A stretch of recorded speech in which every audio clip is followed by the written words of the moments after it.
අපේ පූර්ව පරම්පරාවේ නාට්‍යවේදියෙක් ඒ නාට්‍යම රංගගත කරනවා. කපිල කුමාර කාලිංග අපි අදත් සිහිපත් කළා ඔහු ගැන. කපිල කුමාර කාලිංග ඔහුගේ නාට්‍ය නම් කරන්නේ අපි ගෙවන්නේ නැහැ කියලා. හැබැයි මහේෂ් ඔහුගේ නාට්‍ය ඒ නාට්‍යම නම් කරනවා ගෙවන්න නැත්තම් බම්බු ගහනද කියලා. ඉතින් මම හිතනවා මේ කලාපය සම්බන්ධයෙන් ඉතාමත් හොඳ පැහැදිලි මානයක් තමගේ භාවිතයනුත් එක්ක මහේෂ්ට මතු කරන්න පුළුවන් වෙයි කියලා. ඉතින් හිතවත් ලබෙන්දී මහේෂ් කුමාර සොයුර ඔබට ආරාධනා කරනවා ඔබගේ අදහස් දැක්වීම වෙනුවෙන් එක් වෙන්න.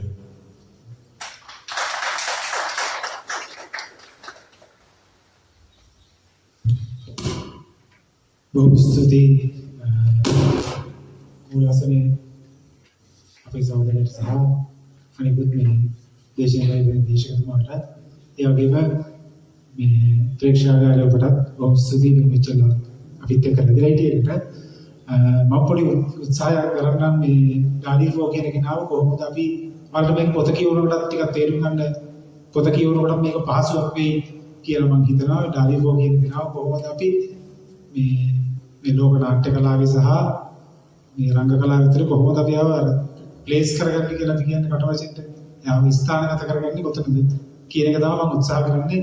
මගේ මේ කතාව ඇතුලේ පොඩි සාකච්ඡාවක් කරගන්න. මම ඒකට මෙහෙම ප්‍රවේශ ගන්නම් මේ සතුන් කිව්වා වගේ අපි ජීවිත සංවාදනේ අපිට තියෙන සංවාද අපි ඒ වෙලෙම සංවාද කෝල් කරන්න සංවාදයට ගන්න ඕනේ. මේක ආරම්භයේ මොහොත ගැන මට සංවාදයක් තියෙන සංවාදයෙන් මම ගන්නවා මේක. උදාහරණයක් විදිහට ඒ තමයි මම කියන එක තමයි ඩාඩිෆෝගේ කලාභාවිතාව අපි සාකච්ඡා කරනවා නම් අපිට ඒකට සත්‍යවාදී වෙනවා නම් අපි ඒ ක්‍රියාවලියට කරන ලොකුම ගෞරවය තමයි ඒ ධර්ම තුලින් ලෝකෙ දිහා බලන්නට සාධාරණ කරන්නේ. ඒ හින්දා මම මේ සමහර කියන ආందోලනක් දුන්නේ කලින් මගේ ශිෂ්‍යයෙකුට අර ගාන්න කලින් ශිෂ්‍යයා දැන් සහෝදරයා දැන් සගේ අපි වැඩ කරන කෙනා ආందోලන ටිකත් වෙයි. උදාහරණයක් විදිහට මම දැනන් හිටියේ නෑ මගේ අදහසක් මම කියන්න බැරි මම කිසිම ආගමික සංස්ථාවකට අයිති කෙනෙක් නෙමෙයි. මම ලෞකික ලෝකායතවාදයක් විශ්වාස කරන ලෞකිකවාදී. මම හිතන්නේ මෙතන අපි මේ පාපත්තු කිරීම ලෞකික ක්‍රියාවලියක් කරන්නේ කිසි දෙයක් සිහි කරන එකක් නෙමෙයි අපි. මගේ කනේ ඇහිම හරිනම් ආගමික අර්ථයක් තියෙන ගීතයක පසුබිම් වාදනය වුණා එතනදී. මගේ ඇහිම නිවැරදි නම් එහෙම දෙයක් වුණා. එහෙම නෙවෙයි නම් මේ කියන එක අදාළ නෑ. ඒක හරි අපි ඉගෙන ගන්නවා නේද? අපි තාම ඔක්කොම වැඩ කරන අනිත් මල්ලිත් වැඩ කරන කම ඉගෙන ගන්නවා. ඒක විදි දෙකකින් වැරදි. එකක් තමයි මම ආගමිකයෙක් වුණත් ආගමික කියන්නේ බෞද්ධ විතරක් නෙමෙයි කීයක් තියෙනවද? ඊට පස්සේ මම අනාගමිකයෙක් වුණත් ඒතකොට මගේ ක්‍රියාවලිය පසුබිමට ඒ ගීතේ සැපීම ගැන මගේ අනුමැතියක් තියෙනවා. ඇත්ත කරන්නේ. එහෙම අනුමැතියක් නැතුව මගේ පසුබිමට ඒ ගීතේ දැම්ම කියන්නේ ඒ දානකොට මම නිහඬව හිටියොත් මම ඩාරියෝ බාබා තමයි. අර මගේ මිත්‍රයා සංසුන් ජීවිතේ මම නාට්‍ය ගොඩක් ඩාරියෝ ගෙරුවා කියලා මේ වෙලේ තමයි මාව චෙක් වෙන තැන ඔබ ඩාරියෝ ගෙරුවා නැද්ද කියලා. ඒ නිසා මම මේක සටහන් නෝට් කරන්න ඕනේ කියලා හිතුවා. ඉතින් ඒක නිසා මේ අපි නලින් මගේ එහෙම තමයි නලින් මගේ සහෝදරයා සගයම මචං කියලා කියන්නේ ඉගෙනුවට හරිද දුකන් කියලා අපි කතා කරන්නේ. ඒව ගැන හිතන්න ඕනේ අපි ඩාරිෆෝ කලාවට බැරෑරගෙන මිනිසුන් විදියට අපි ඒව හිතන්න ඕනේ කියන කාරණා. දැන් ඩාරිෆෝ පල්ලි විරුද්ධ අපේ වාර්තා චිත්‍රපටයේ කියන පල්ලි විරෝධී ඔහුගේ පොප් කියලා නාට්‍යයක් තියෙනවා. මේ පොප් කියලා නාට්‍යයක් තියෙනවා. ඒක අතිද්ද ධර්ම ආගමික විවේචනයක්. එයා මේ ක්‍රිස්තියානිට විතරක් විරුද්ධ වුණා නෙමෙයි. යාගේ යථාර්ථය තුළ යාට හම්බෙන්නේ ක්‍රිස්තියානිය. යා ඉතාලි ජාතිකයෙක්. ඉතාලියට ආසන්න තමයි පෝලන්තේ වතිකානුව ඔක්කොම පාප්ගේ මේ දොරකඩ ඉඳලා තමයි යා පාප්ට මේ අර අපේ භාෂාවෙන් කිව්වොත් ගේම කෝල් කරන්නේ. පාප් එක්ක ගේම කෝල් කරන්නේ පාප්ගේ දොරකඩ ඉඳලා. ඉතින් එවැනි සන්දර්භයක් තමයි රාජපොත් මම මේක පොඩ්ඩක් මගේ අද ඇත්තට උත්සාහ කරේ මෙන්න මේ මගේ කතාවේ මගේ මේ සැකස්ම හැදෙන්නේ ඇත්තට මේ රාජපොත්ගේ කලා භාවිතාව මොකක්ද කියන එක චුට්ටක් මේ කතා කරගන්න තමයි මගේ මේ අද උත්සාහ කරුවේ.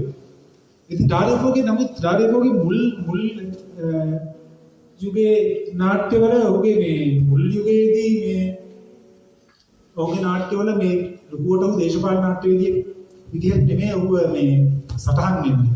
ඔහු සරල හාස්‍ය ප්‍රමාණිකට ස්ටෑන්ඩ් අප් කොමඩි කියන්නේ. එසන ස්ටෑන්ඩ් අප් කොමඩි කියන්නේ එසන ඒ වෙලේ ඒ හිටිවන කොමඩි ශිල්පියෙක් විදිහට තමයි කොටි මාර්ගය ඔබ දැකපු වාර්තා චිත්‍රපටිය ඔහු මේ රඟපානවා මේ මොකද්ද මේ ඕට්ස් වගේ අද්ද කොහෙද විකුණන වැඩක් දැන් මොකක්ද අහු ඉන්නවා. මගේ ඔහුගේ මුල් කාලේ දේශපාලන ඔහුගේ මුල් කාලේ කලාවේ ලොකු දේශපාලන නගරුවක් මතවාදී ස්ථාවරභාවයක් සහිතව නෙමේ වගේ තමයි ඔහු නාට්‍ය කලාවට ප්‍රවේශ වෙන්නේ. ඔහුගේ පළවෙනි නාට්‍යය 1950 ගණන් වල ලව් ඇන්ඩ් ලකි කියන එක ඔහුගේ මුලින්ම ලව් ඇන්ඩ් ලකි කියන එක නාට්‍යයක් නිෂ්පාදනය වෙනවා. ඒ වගේ ඊට පස්සේ තියෙනවා ෆිංගර් ඉන් ද අයි කියලා නාට්‍යයක් තියෙනවා. ෆිට් ටු බිල් කියලා තව නාට්‍යයක් තියෙනවා. මේ වගේ තීව්ස් ඩබීස් ඇන් නේකඩ් ඩුමන් කියලා තව නාට්‍යයක් තියෙනවා. මේවා ඔක්කොම හාස්‍ය නාට්‍ය. හැබැයි ඔහුගේ හාස්‍ය නාට්‍ය වලදී අපිට පස්සේ කාලේ එයාගේ නාට්‍යත් එක්ක සසඳනකොට අපිට තේරෙනවා ඔහුගේ හාස්‍ය නාට්‍ය වලදී පවා එක අර පස්සේ කාලේ ඔහුගේ අර අතිශය දේශපාලනික නාට්‍ය කලාවට යොමු වෙනකොට ඔහු ඒ හාස්‍ය නාට්‍ය කලාවෙන් ගෙනාවු දෙයක් තියෙනවා දේශපාලන නාට්‍ය කලාවට ඒක අති වැදගත්. ඒ තමයි එයා හාස්‍ය නාට්‍ය කලාව ඇතුළේදී තාක්ෂණික උපක්‍රම වගේක් පුහුණු වෙනවා. පස්සේ කාලෙක අපි ඔහුගේ දේශපාලන නාට්‍ය කලාව බලනකොට ඒ තාක්ෂණික උපක්‍රම ඒ විදිහට තියෙනවා දේශපාලනික නාට්‍ය විදියට. උදාහරණයක් විදියට අනන්‍යතාවය පැටලෙන එක. ඒ කියන්නේ එක වගේ දෙන්නෙක් ඉන්නවා. එක වගේ දෙන්නෙක් ඉන්නවා. එතකොට අර අනන්‍යතාවය පැටලෙනම සමාජයේ මහ විකාර හාස්‍ය තත්යකට යනවා. අර එයා කියලා මෙයාට රැවටෙනවා, මෙයා කියලා මෙයාට රැවටෙනවා. ඒ ආකෘතිය මෙයා පස්සේ කාලෙක දානවා හරි අපූර්ව දේශපාලන ක්‍රියාවලට දානවා. උදාහරණයක් විදියට මේ යෝගී ඔය සතුන් කිව්ව මම නිෂ්පාදනය කරපු නාට්‍යයේ ගෙවන්න නැත්තම් බබු ගන්න කරපු නාට්‍යයේ පොලිස් නිලධාරියෙකුට එහෙම රැවටෙනවා. උඩුරවුල තියෙන පොලිස් නිලධාරියා උඩුරවුල නැති පොලිස් නිලධාරියා කියලා.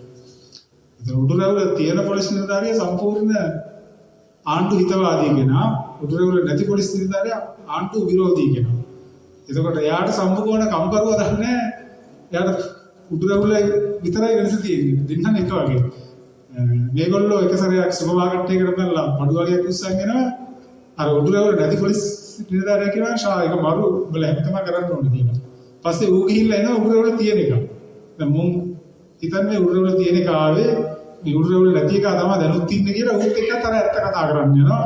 ඒතකොට ඌ මූ අල්ල හිරේට දානවා ගහනවා ප්‍රශ්න ගොඩක් ඇති වෙනවා. මම කියන්නේ යාගේ අර නාට්‍ය ඒකෙන් තමයි ඒකේ හාස්‍ය උපදින්නේ.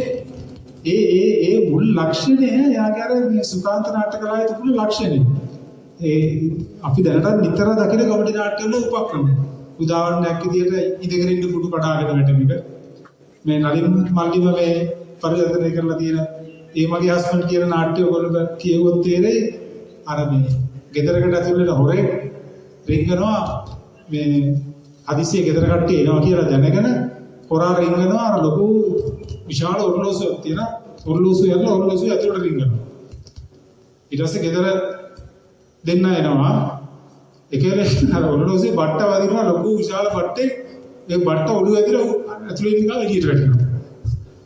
අන්න ඒ වගේ එයාගේ දේශපාලන නාට්‍ය කලාවටත් අර හාස්‍ය නාට්‍ය කලාවේ ගෙනාවු මූලික සංකල්ප තමයි ආ දේශපාලන නාට්‍ය කලාව හැටියට ගන්න. නමුත් ඔය මූලික වටේදී අර කිව්වා වගේ එක්තරම් දේශපාලන නාට්‍යකරුවෙක් විදියට නෙමෙයි සටහන් වෙන්නේ කොමඩි නාට්‍යකරුවෙක් විදියට.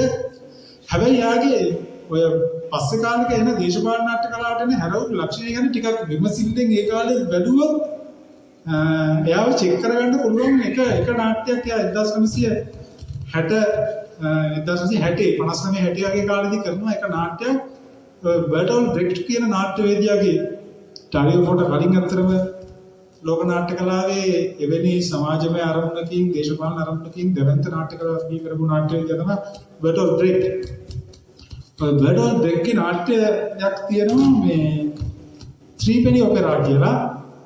ඒකේ තියෙන්නේ මේ ඔය මේ චිකාගෝ වල පාතාල කියලා හඳුන්වන මංකොල්ලකාරයෙක් වගේ කෙනෙක්. එයා යම් ප්‍රමාණයකට ප්‍රේම කරනවා මේ ඒක කරේ ඉන්න ධනවත් ව්‍යාපාරිකයෙක්ගේ දුවකට.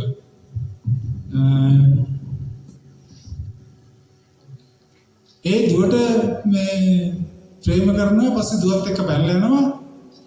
අවසානයේ මේක ව්‍යාපාරික පන්ති දෙකක ගැටුමක් බවට පත් වෙනවා. මේ දුවගේ අර මංකොල්ලකාරයා ගිහිල්ලා දුවගේ අර ආරෝග්‍ය බිස්නස් ටිකක් අල්ලගෙන ව්‍යාපාරික පන්ති දෙකක ගැටුමක් බවට පත් වෙනවා.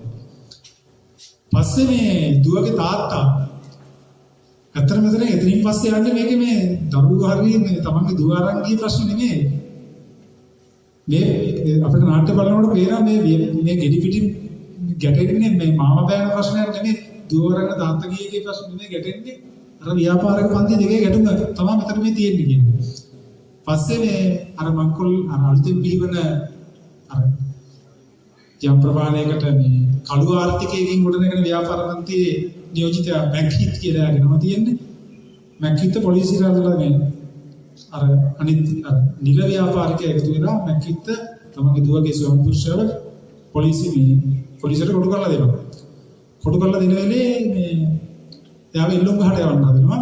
එල්ලුම් ගහට යවන්න හදන වෙලේ ආයේ දේශපාලන බලයේ ඉන්න කෙනා තේරුම් ගන්නවා අර ව්‍යාපාර සාම්ප්‍රදායික ව්‍යාපාරිකයයි දේශපාලකයයි අතර තාය ප්‍රතිවිරෝධයක් තියෙනවා.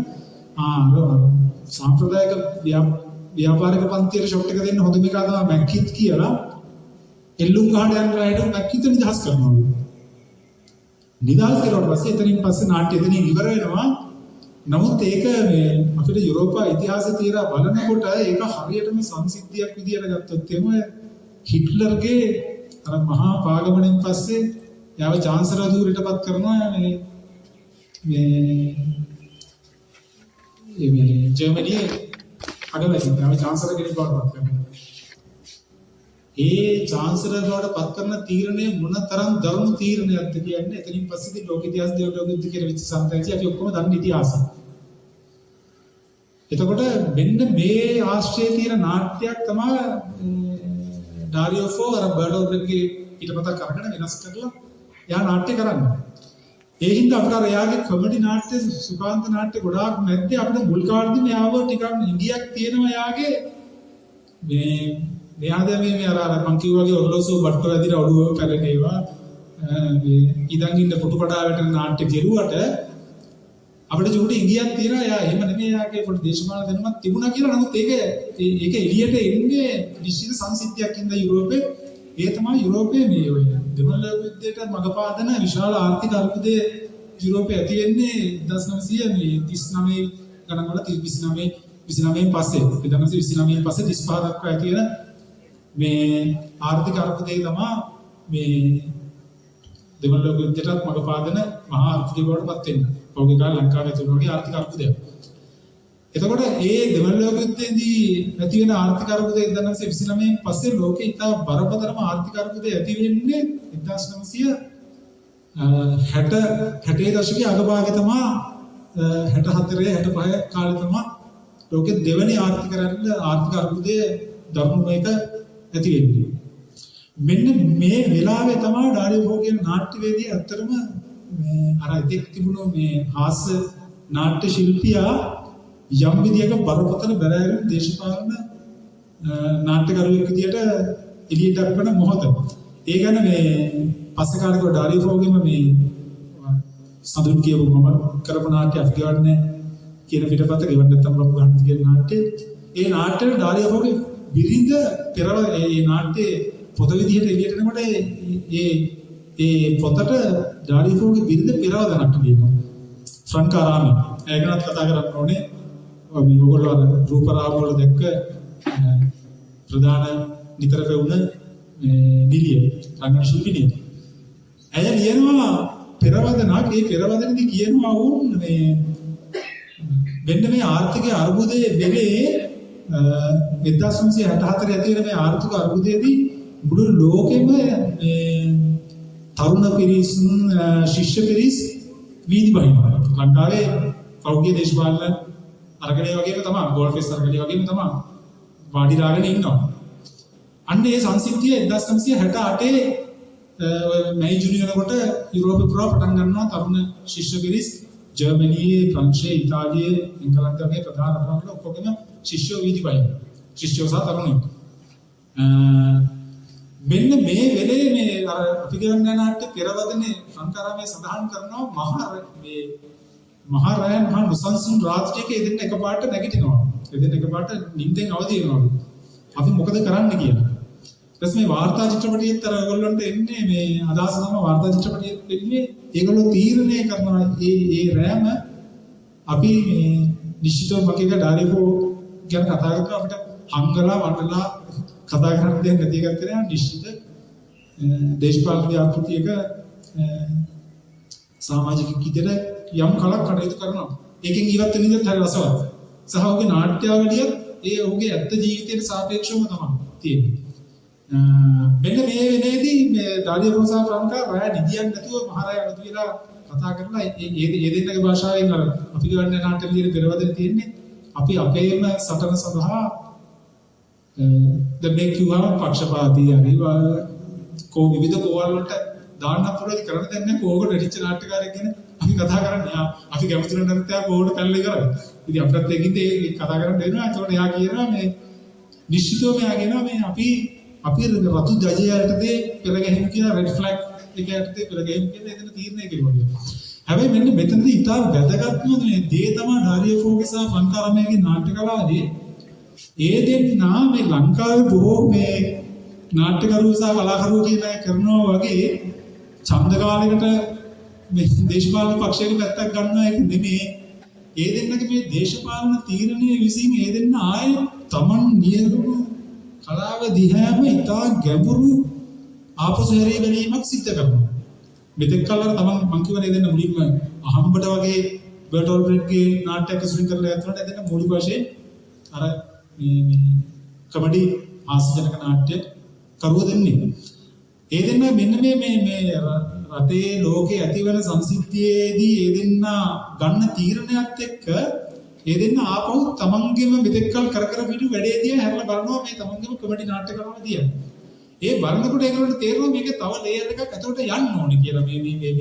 මේ නාට්‍ය කලාවේ අපි ඉන්නේ පොඩි උඩ තැනක මේක තව ගැඹුරට මේකේ ඇත්ත ප්‍රශ්නට අත දාන්න නම් අපි දෙන්න මේකට බහින්න ඕනේ කියලා.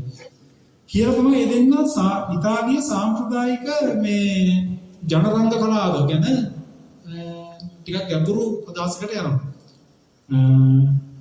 මම කතා කරන්නේ මෙන්න එතකොට අපිට යන්න ආය ඉස්සෙල්ලා ගියා වගේ ඉතින් ඒ දෙන්න දේශපාලන නාට්‍ය කලාව දී කරන්න අර 68 සමාජ ක්‍රියාවලිය බලපෑවා මේකට යන්නවා වගේ ඊට පස්සේ අපිට යන්නවා දැන් දෙන්න අලුතෙන් හොයපු ඉතාලියේ සාම්ප්‍රදායික නාට්‍ය කලාව මොකක්ද කියන එකට අපිට චුට්ටක් කියන්න වෙනවා කතාවේ මේක අපිට හරියටම යාව මේ යාගේ පසුතලයේ හරියටම යාව පීටන්න. ඉතින් මේ ඒ තමයි ඉතාලි නාට්‍ය කලාව කියලා කියන්නේ අපි දන්නවා ඉතාලියේ යුරෝපීය රටක් අර මේ යම් ප්‍රමාණයකට අවුරුදු දහස් ගණන් ලක්ෂ ගණන් ඉතිහාසය තියෙන රටක්. එතකොට ඒකේ ඉතාලිය විදියට ලක්ෂ ගණන් වල තිබුණේ නැහැ දහස් ගණන් වලදී ඉතාලිය විදියට තිබුණා. එතකොට ඒකෙදී ওই මධ්‍යතන යුගයේ පල්ලිය ආධිපත්‍ය තියෙන යුගයේදී යුරෝපේ නාට්‍ය කලාව පටන් ගන්නෙම යම් විදියකින් මේ ක්‍රිස්තියානියේ බලයටපත් වෙනවත් එකම ක්‍රිස්තියානිය විසින් නැත්නම් මේ ක්‍රිස්තියානිය විසින් කරනවත් නෙමෙයි ක්‍රිස්තියානිය බලයට එන්න ඉස්සෙල්ලා අර පැරණි ග්‍රීක රෝම යුග ඉවරනකොටම මුළු සංස්කෘතිය පිටින්ම ඉවර වෙනවා. ඉවරලා තමයි ක්‍රිස්තියානිය පටන් ගන්න. ඒ සංස්කෘතිය පිටින්ම ඉවර වෙනකොට ඒ ඉවර වෙන්නේ ආගමික කලින් තිබුණු ආගම් විතරක් නෙමෙයි. කලාවන් සංස්කෘතීන් ඒ සියල්ලමත් එක්ක තමයි යුරෝපෙට ක්‍රිස්තියානිය එන්න වෙන්නේ ඇත්තටම 0 එකට. ඒ කියන්නේ බිඳුවක ඉඳලා. ඒ කියන්නේ ක්‍රිස්තු වර්ෂ ආරම්භ වෙන්නේ යුරෝපේ බිඳුවක ඉඳලා. දැන් අපි ගත්තොත් එහෙම ග්‍රීක යුගය ගත්තොත් එහෙම ග්‍රීක යුගය කියන්නේ ගණිතයෙන්ද විද්‍යාවෙන්ද දර්ශනයෙන්ද අති ඉහළ යුගයක්. හැබැයි 1000 ගණන් වෙනකොට ඒ සියලු උරුමයන් වැළලීලා ගිහින් මුල ඉඳලා තමයි පටන් ගන්න වෙන්නේ. එතකොට මේ පටන් ගන්න වෙන හින්දම අර ශිෂ්ටාචාර මාරු වෙනකොට සිද්ධ වෙන දේ ඒක ශිෂ්ටාචාරයක් දිද වැටලා ඊළඟ ශිෂ්ටාචාරයට එනකොට අතරමැද පීරියඩ් එකේ අතරමැද කාල පරිච්ඡේදයේදී කලින් ශිෂ්ටාචාර තිබිච්ච දේවල් වැළලීලා යනවා. ඒකට ආයෙ මුල ඉඳලා තමයි එන්නේ. එතකොට මෙන්න මේ වගේ නාට්‍ය කලාවටත් එන්න වෙන්නේ ආයෙ මුල ඉඳලා අර මහා ග්‍රීක සහ රෝමේ තිබුණට මහා සම්ප්‍රදායක් අපි කියන ග්‍රීක නාට්‍ය කලාව සම්භාව්‍ය සංස්කෘතිය තිබුණට ඒ සංස්කෘතිය සම්පූර්ණ නැති වෙච්ච දණකින් තමයි ආයෙ යුරෝපේ නාට්‍ය කලාවට එන්න වෙන්නේ. ඒ එන්න වෙනකොට පටන් ගන්න වෙන්නේ පල්ලි ආශ්‍රිත ආගමික දේවල් වලට තමයි ආගමේ නාට්‍ය කලාව පටන් ගන්න. දැන් ලංකාවේ නාට්‍ය කලාවේ මුල වෙනකොට මුල් දේවල් අපි වෙනකොටත් අපි ඔය මේ තොවිල් සොකරි ඕලම් ඕවල තියෙන ආගමික සංකල්පත් එක්ක නෙන්නේ. ඒ වගේම තමයි යුරෝපේ නාට්‍ය කලාවත් එන්නේ ඒකේ. හැබැයි මේ නාට්‍ය කලාව එහෙම ආවට මේ නාට්‍ය කලාවේ විශේෂ තමයි හැම තිස්සෙම මේ කලාකරුවා ඒ ආගමික සීමාවෙන් එහාට නවතින්නේ නැහැ. යායක වර්ධනය කරනවා එදිනෙදා ප්‍රශ්නත් එක්ක. උදාහරණයක් විදිහට ගත්තොත් මේ ඔය මේ යුරෝපයේ මේ මධ්‍යතුනුගේ පස්සේ මධ්‍යතුනුගේ පටන් ගන්නකොට එන නාට්‍ය කලාව යම් ප්‍රමාණයකට පල්ලියේ පටන් ගන්නේ යම් විදියක ක්‍රිස්තියානි ආගමේ ප්‍රචාරක මාධ්‍යයක් විදිහට පටන් ගන්න. ඒක අර දෙවියන් වහන්සේගේ පිළිබඳ කතන්දර, සාන්තුරු පිළිබඳ කතන්දර ගොඩක් වෙලාවට ඉංග්‍රීසියෙන් නැගිලා තියෙන්නේ නැහැ. එතකොට ඒවා ලියලා තියෙන සම්භාව්‍ය භාෂාවලින් ෆ්‍රාන්ස් නෙමෙයි. ලතින්, ග්‍රීක වගේ භාෂාවලින් තමයි බයිබලයේ පවා තියෙන්නේ. බයිබලයේ ඉංග්‍රීසියට පරිවර්තනය වෙන්නේ ඊට ගොඩාක් කාලයකට පස්සේ. ඒකින්ද මෙන්න මේ කතා සරලව මිනිස්සුන්ට කියා දෙන්න මාධ්‍යයක් ඕන වෙනවා පල්ලියට. ඒතර සාන්තුරුන්ගේ කතා, ජේසුස් වහන්සේගේ කතා, දෙවියන් වහන්සේගේ වැදියත්වය පිළිබඳ බයිබලයේ තියෙන කතා, මෙන්න මේ දේවල් ගැන මිනිස්සුන්ට දැනුවත් කරන්න තමයි ආගම පටන් ගන්න. පල්ලියේ නාට්‍ය කලාව පටන් ගන්න. ඒකින්ද ඒක අර කියනවා මේ පල්ලියේ නාට්‍ය කලාව විශේෂයෙන් වර්ධනය වෙන ආකෘති කීපයක් තියෙනවා මිස්ටරි, මිරකල් සහ මොරලිටි කියලා. මිස්ටරි කියන්නේ යම් ප්‍රමාණයකට දුක්ත.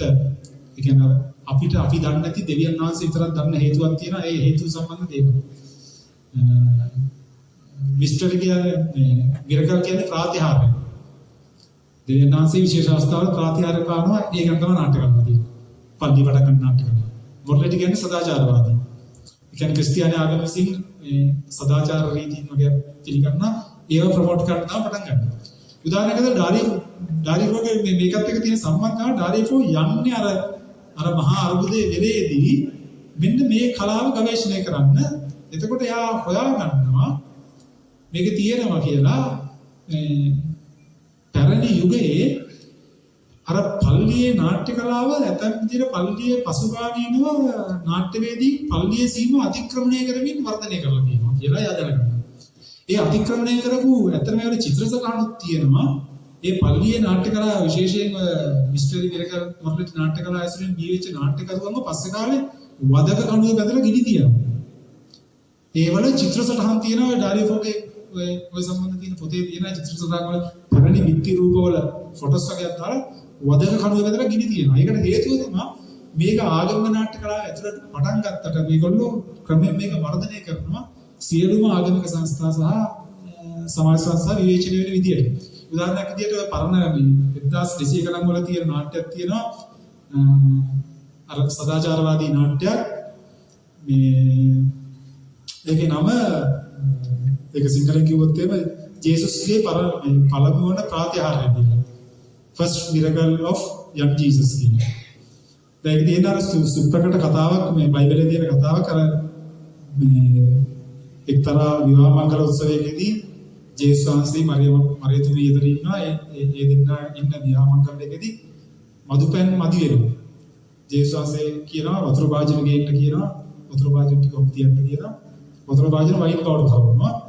ඒ වයින් වලින් මුළු මංගල උත්සවෙම වයින් බොන්න දෙනවා.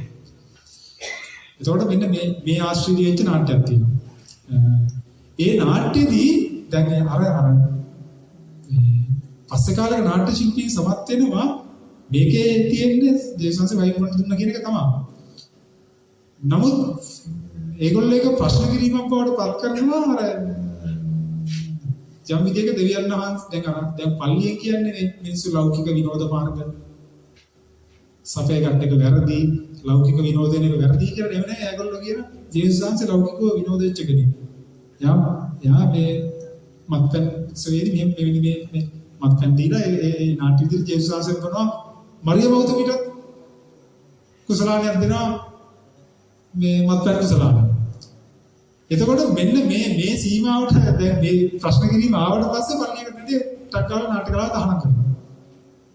නාට්‍ය කලාව තහනම් කරනවා. තව කොරාස හන්දය කියලා ට්‍රිපල් මෑන් and බ්ලයින්ඩ් මෑන් කියලා නාට්‍යයක් තියෙනවා. ඒකේ තියෙන අර සුප්‍රකට අපි දන්න මේ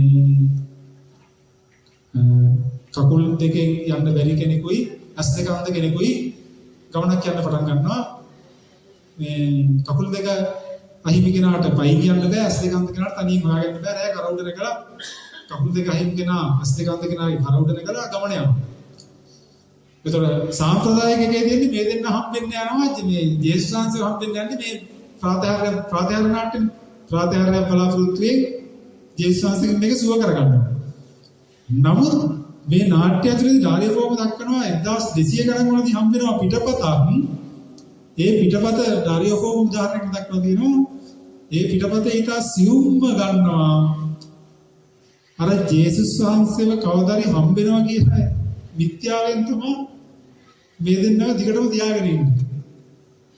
අර මෙයායි කරවුඩ නැගලා ඉන්නවා. කකුල් දෙක පන්න නැති කෙනා අර කරවුඩ නැගලා ඉන්නවා. අන්ධ කෙනා පහළ ඉන්නවා. ඇත්තරම අරකෙදී විකල්ප නාට්‍යදී කකුල් දෙක පන්න නැති මිනිහලවා සියලු කකුල් දෙක පන්න නැති මිනිහ අන්ධ මිනිහලවා සියලු වැඩ ටික කරගන්නවා. මාව අතෙන්ට අරන් ඵලයන් මෙතෙන්ට අරන් කියලා අපිට මේ නාට්‍ය පිටියකට බලනකොට තේරෙනවා මේක මේ පාලකයෝ සහ පාලිතයෝ අතර තියෙන මේ සම්බන්ධයේ අච්චු මේ තියෙන්නේ කියලා. පාලකයා අපේ කරවුඩ නැගලා ඉන්නවා. අතෙන්ට ඵලයන් මෙතෙන්ට ඵලයන් කියලා අපි යනවා. මෙන්න මෙයාගේ දේශපාලන ප්‍රශ්න කිරීමක් දක්වා මේ නාට්‍ය කලාව වර්ධනය වෙච්ච හින්දා තමයි පල්ලිය ඇත්තට මේ නාට්‍ය කලාව තහනම් කරන්නේ. තහනම් කරපුවම කරනනේ නඩුව කරන වැඩේ කියන්නේ නඩුවන්ගේ කාර්යය කියන එක පාදඩ කලාවක් බවට පත් කරනවා. ඒ කියන්නේ නිර්වචනය කරනවා මේක පාදඩයේ කලාවක් කියලා පල්ලිය. ඒ නිසා මේක තහනම් කරනවා ආගමික සංස්ථාව කියන නාට්‍ය පෙන්නන එක තහනම් කරනවා. අන්නේ තහනම් කරන වෙලාවේදී සමහර නඩු සංගම් විදියට රැස් වෙන්න බැරි හින්දා ඒගොල්ලෝ තනි නඩුව විදියට ගිහිල්ලා හන්දි වලට රඟපෑවලු තනියෙන්. අන්න ඒකෙන් තමයි අර ඔය මේ ඩාරියෝෆෝගේ නාට්‍ය කලාවේ එන ඒක භාෂණ ශෛලිය එයා තනි නළුවෙක් මිනිස්සු ඉස්සරහට ඇවිල්ලා කතාවක් කියන ශෛලිය එළියට එන්නේ අර ඒ ඉතාලියේ සාම්ප්‍රදායික ආකෘතිය. අන්නේ ආකෘතිය අරගෙන ඩාරියෝෆෝ සමත් වෙනවා.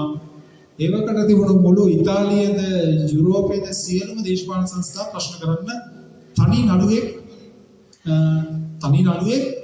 ඇත්තටම මේ මං වාල ඉස්සරහ කරනවා කතාවක් කියන්න පටන් ගන්නවා. කතාව ඇතුළේ යා රඟපාන. අපි මේ නාට්‍ය දර්ශනයත් සමහර බලන්කොට ඇති අපි මේ බලන්කොට මේ වැඩමුළු කරන කාලේ අද මේ පොතේ කතෘ නලින් ජයසේකර අපි ඒ කාලේ කරුවා මේ ඔය පාප්පහන්සේ පිළිබඳ හිම කරපු ඩාරියෝෆෝ තනියෙන් කරපු නාට්‍යයක්. පාප්පහන්සේගේ කතාවක් අස්තර ඩාරියෝෆෝ තනියෙන් කරපු නාට්‍යයක් මේ වේදිකාවේ ඒ කාලේ රඟපෑවා. ඔය නලින් ජයසේකර තමයි ඒකේ චරිත කෙරුවේ. මම නාට්‍ය කෙරුවේ නාට්‍ය රසය නලින් ජයසේකර. ඉතින් මෙන්න මේ ආකෘතිය ගන්නවා ඩාරියෝෆෝ පස්සේ කාලේ ඩාරියෝෆෝගේ බින්නසා ෆ්‍රන්කාරමේ මුළු ඇත්තම දෙන්නගේ එක පැත්තකින් මේ දෙන්න ඉතාලි නාට්‍යකාරයෝ කියන එක වැරදි. මොකද මේ දෙන්න ඉතාලි නාට්‍යකාරයෝ කියන්න බැරි තරමටම ලෝකයේ මෙතෙක් හරිම කලාතුරකින් මුළු ලෝක ගෝලෙම ප්‍රශ්න ටික මේගොල්ලෝ තමන්ගේ නාට්‍ය කලාවට කියනවා. උදාහරණයක් විදිහට ඒගොල්ලෝගේ නාට්‍යයක් තියෙනවා Arab Woman Speech කියලා 1972 දී කරන නාට්‍යයක්. ඔය මේ දැන් ඔය ආය ආරම්භ වෙලා තියෙන පලස්තීන ප්‍රශ්න තියෙන්නේ. ඊශ්‍රායලය පලස්තීනයට පහර දෙන සිද්ධිය දිනානේ පලස්තීනයේ ඊශ්‍රායලය කියලා රාජ්‍යයක් තිබුණේ නැහැ. පලස්තීනය කියලා රාජ්‍යයක් තිබුණේ 70 දශකයේ 80 දශකයේ පලස්තීනය කියලා රාජ්‍යයක් තිබුණේ. ඊශ්‍රායලය කියලා රාජ්‍යයක් තිබුණේ නැහැ. ඒක 60 දශකයේ 30 ගණන් වල 40 ගණන් වල තමයි ඊශ්‍රායලය කියන එක පලස්තීනයේ මත ඊශ්‍රායලය කියන එකත් ඇටෙන්නේ. පස්සේ කරු වැඩේ තමයි ඊශ්‍රායලය ලොකු රාජ්‍ය බවට පත් වෙලා පලස්තීනිය උන්ට කුඩු වෙන්න ගහනවා. ඒ දැන් වෙන සංතෑසීම තමයි මේ අත කාලේ සංතෑසී ආරම්භ.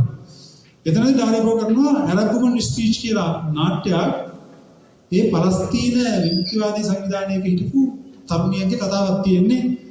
එයා ඒකදී කිසිදු ආකාරයක පලස්තීනයට ඊශ්‍රායලය ගහන එකටත් විරුද්ධයි පලස්තීනයේ තියෙන පසුගාමීත්වයටත් විරුද්ධයි.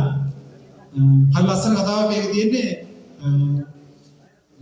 ජම් පලස්තීනයේ මුස්ලිම් පරිසරයක තියෙන කතාවක් තියෙන එකේ අර ගෑනු ළමයෙක් ඉන්නවා මේ චාරිත්‍රයක් තියෙනවා මේ දිවාසෝයේදී මේ මේක ඇත්ත චාරිත්‍රයක් මේ ගාලිෆෝන් ආට්‍ර ගන්න එක නෙමෙයි ඇත්ත ඔය මේ අරාබිකරයේ චාරිත්‍රයක් මේ ගෑනු ළමයා හයිය කෑ ගහන්න ඕනේ මේ විවාදවසේ රැත්‍රිය ගෑනු ළමයා හයිය කෑ ගහන්න ඕනේ ඒ කෑ ගැහිම සඳහා මේ ගෑනු ළමයාට ලිංගිකව නෙමෙයි මේ නිශ්චිත මේ මුගුරක් තියාගෙන මුගුරෙන් ගහනවා ගෑනු ළමයාට මනමාලිට මුගුරෙන් පහර දෙනවා ඒතකොට මනමාලි හයියෙන් කෑ ගහනවා කෑ ගහනකොට මනාලිගේ අම්මලයි නන්දලයි මනාලි වල ඔක්කොම සන්තෝෂ වෙනවා.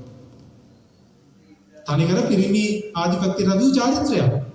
ඔන්න ඕක මුල් කරගෙන ඩාරිවගේ අර ලස්සන නාට්‍යයක් තියෙනවා ෆ්‍රන්ට් කරමේ ඩාරිවගේ විදිහට තමයි ඒක රඟපාන්නේ. මේ අරබ්බමනි ස්පීච් කියලා මේකේ මෙන්න මේ චාරිත්‍රයේ කසාද බඳිනවා දෙන්නේ.